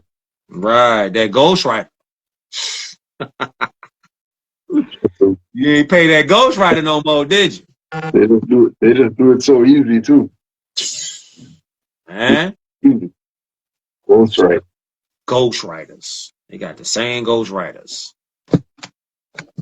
Yeah, more. I ain't know none though. Yeah, more. You already know, yo. Just a quick one. Yeah, you for know? sure. More, you know, these Moors needed a cookout, so you know. Yeah, you gotta cook up, man. We gotta keep the furnace lit, man. Yeah, straight up. You know, everything. Something's always simmering. Something's always simmering. Just know that the furnace is always lit. The furnace always hot. Know that. We always cooking up something, man. We always got something cooking up. The furnace always hot. Yep. Don't get burned. Yeah. You touch it, you know what's gonna happen. I'm gonna let him. Yeah. The furnace, you know the fire, you know the furnace is hot, man. Don't touch the oven dough. All right. The Moorish Americans, we the oven dough, man. It's time for us now. They gonna start now to see how hot we really is. Islam. You'll be ready. Be ready. Yeah, we the oven dough, man. We the barometer. Know that. This is the barometer right here. All y'all new Moors coming in. This is the barometer right here to check their temperature. Yeah. If you can get through this, you'll be all right. Yeah. You'll be all right. This is the furnace. Yeah. This right here. This the oven dough right here. You touch this, you're not sincere, you're gonna get cooked. It's hot. Know that. Don't play around with this. This is your birthright, but don't play around with it. It's hot. You know what I'm saying? It's hot. But you can cook on it too, though. You can cook you a good meal on it. Feed you and your whole family with it. You know what I'm saying? You already know, boy. Real life. Real life. Stop worshiping these green pieces of paper, man. This is not it, man. Stop worshiping these. Stop worshiping entertainers and basketball players and everybody else. Stop worshiping these. Stop idolizing these entertainers, man. They just entertain us. That's the gladiator games and the circus, man. It's the modern day gladiator games and the circus. Stop idolizing these people. They just regular people. That's it. Just like us. Regular. Just regular people. Nothing in the corner. Nothing. And a lot of them did some stuff that if they actually ever told the stuff that they did in the dark, probably wouldn't even look at them the same no more. So just be happy with yourself, man. Be happy with yourself, gang. Don't be out here thinking like, I need to be doing what a celebrity doing. For what? They got handlers and all that, man. You free, so you don't need no handler.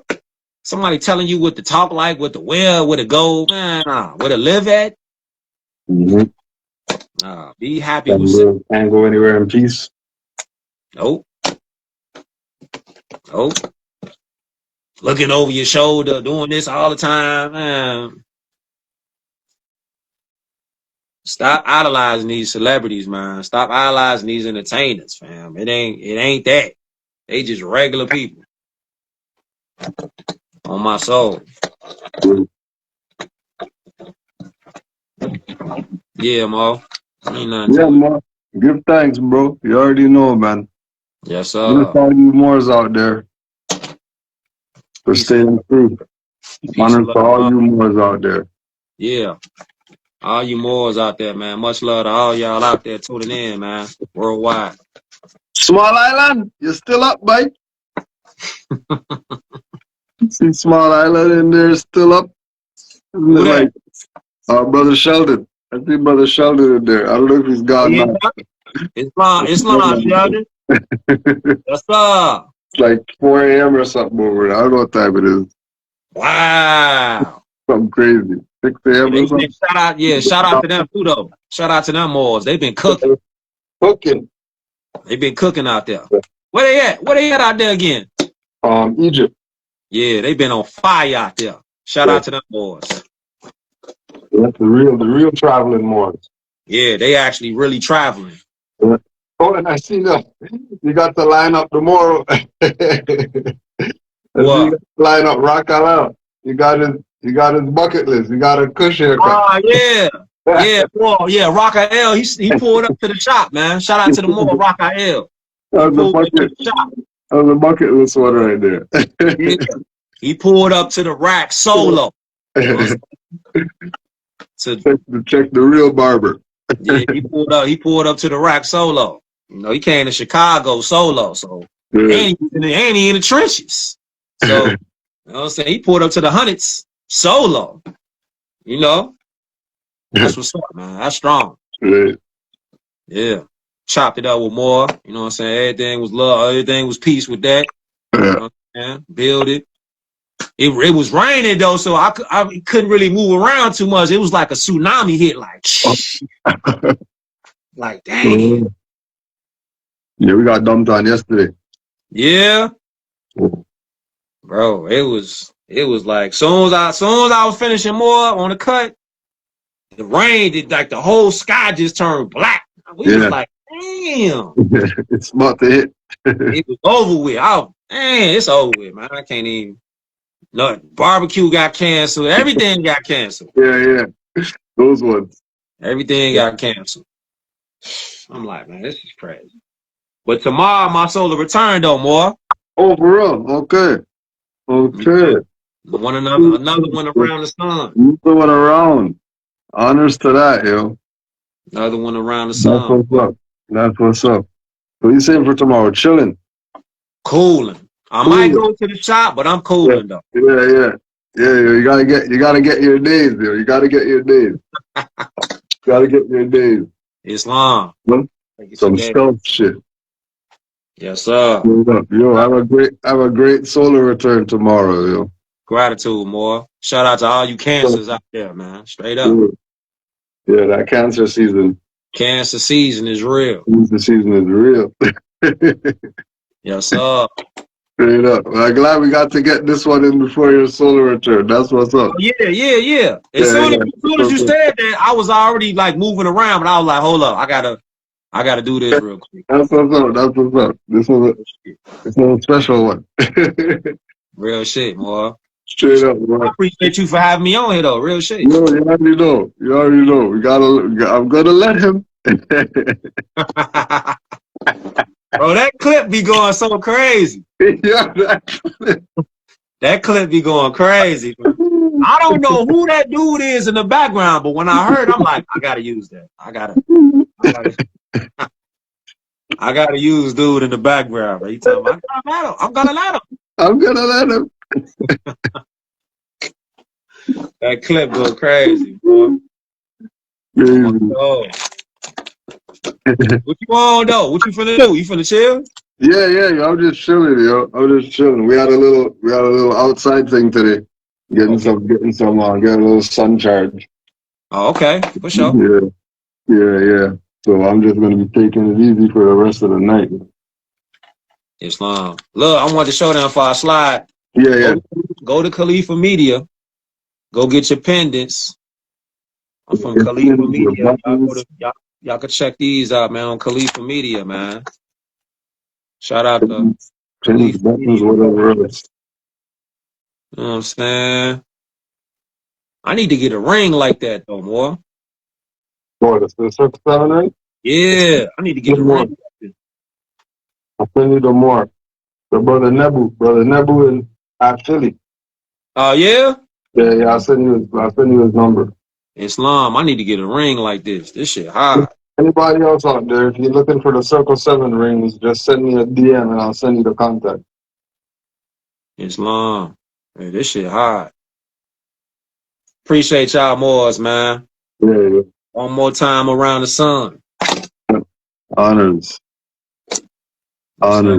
Yeah, more. Just keep up the great works out there in our realm and in the life realm and everything else you're doing. Islam. You know? And all you Moors out there, keep up the great works. We're it. Yeah, we where it's at, man. Moors is where it's at. We're the last of the Mohicans. So Moors is where it's at. We that. We're it. Man, we it. We really that, man. Yeah. We really that. All right, more. I'm finna slide. Yeah, peace and love, more. Love and peace, honors the noble Jew Ali. Yes, sir. Honors to the Moorish nation. Yes, sir. Islam to all the Moors in the chat. Much love, Moors. Appreciate all y'all that be tapping in. Islam. Islam, Moors. Can't say we didn't give you anything. You already know how it goes. Once we get the chance, you know, because Moors schedules and whatever else, schedules and everything else. Honors to all the Moors worldwide. Honors to Prophet Noble Drew Ali. Happy solar return to all the cancers out there.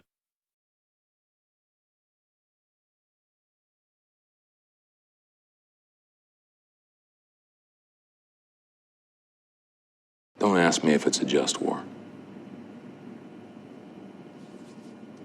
That's not up to us. To us, it's just war.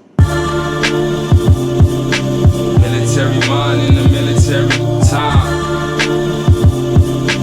Military mind in the military time. Military mind in the military time.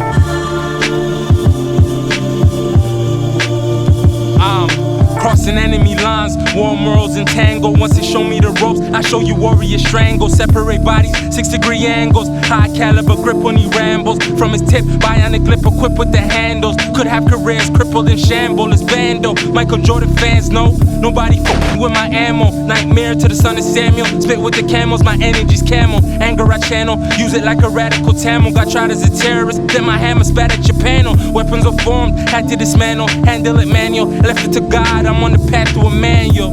Such a thriller, feel of a life giver. I catch a body, I deliver. You catch a body, you a killer. So I'm not your typical nigga. Every time I rhyme, I pull a trigger.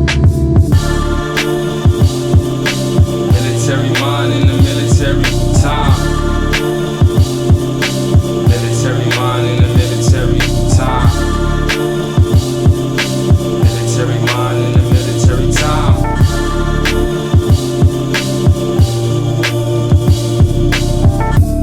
Not like a newsie, I'm a broken toolie in a ghetto movie. Might explode if you let them use me. Usually cool, I.e. to identify me. You should probably be thinking highly. Trying to find wisdom where I be. While I be dodging, listening, missing the missiles whistle by me. Wonder what they pay to try to buy me. Kingfisher play to bad me. Got me thinking all I need is my family.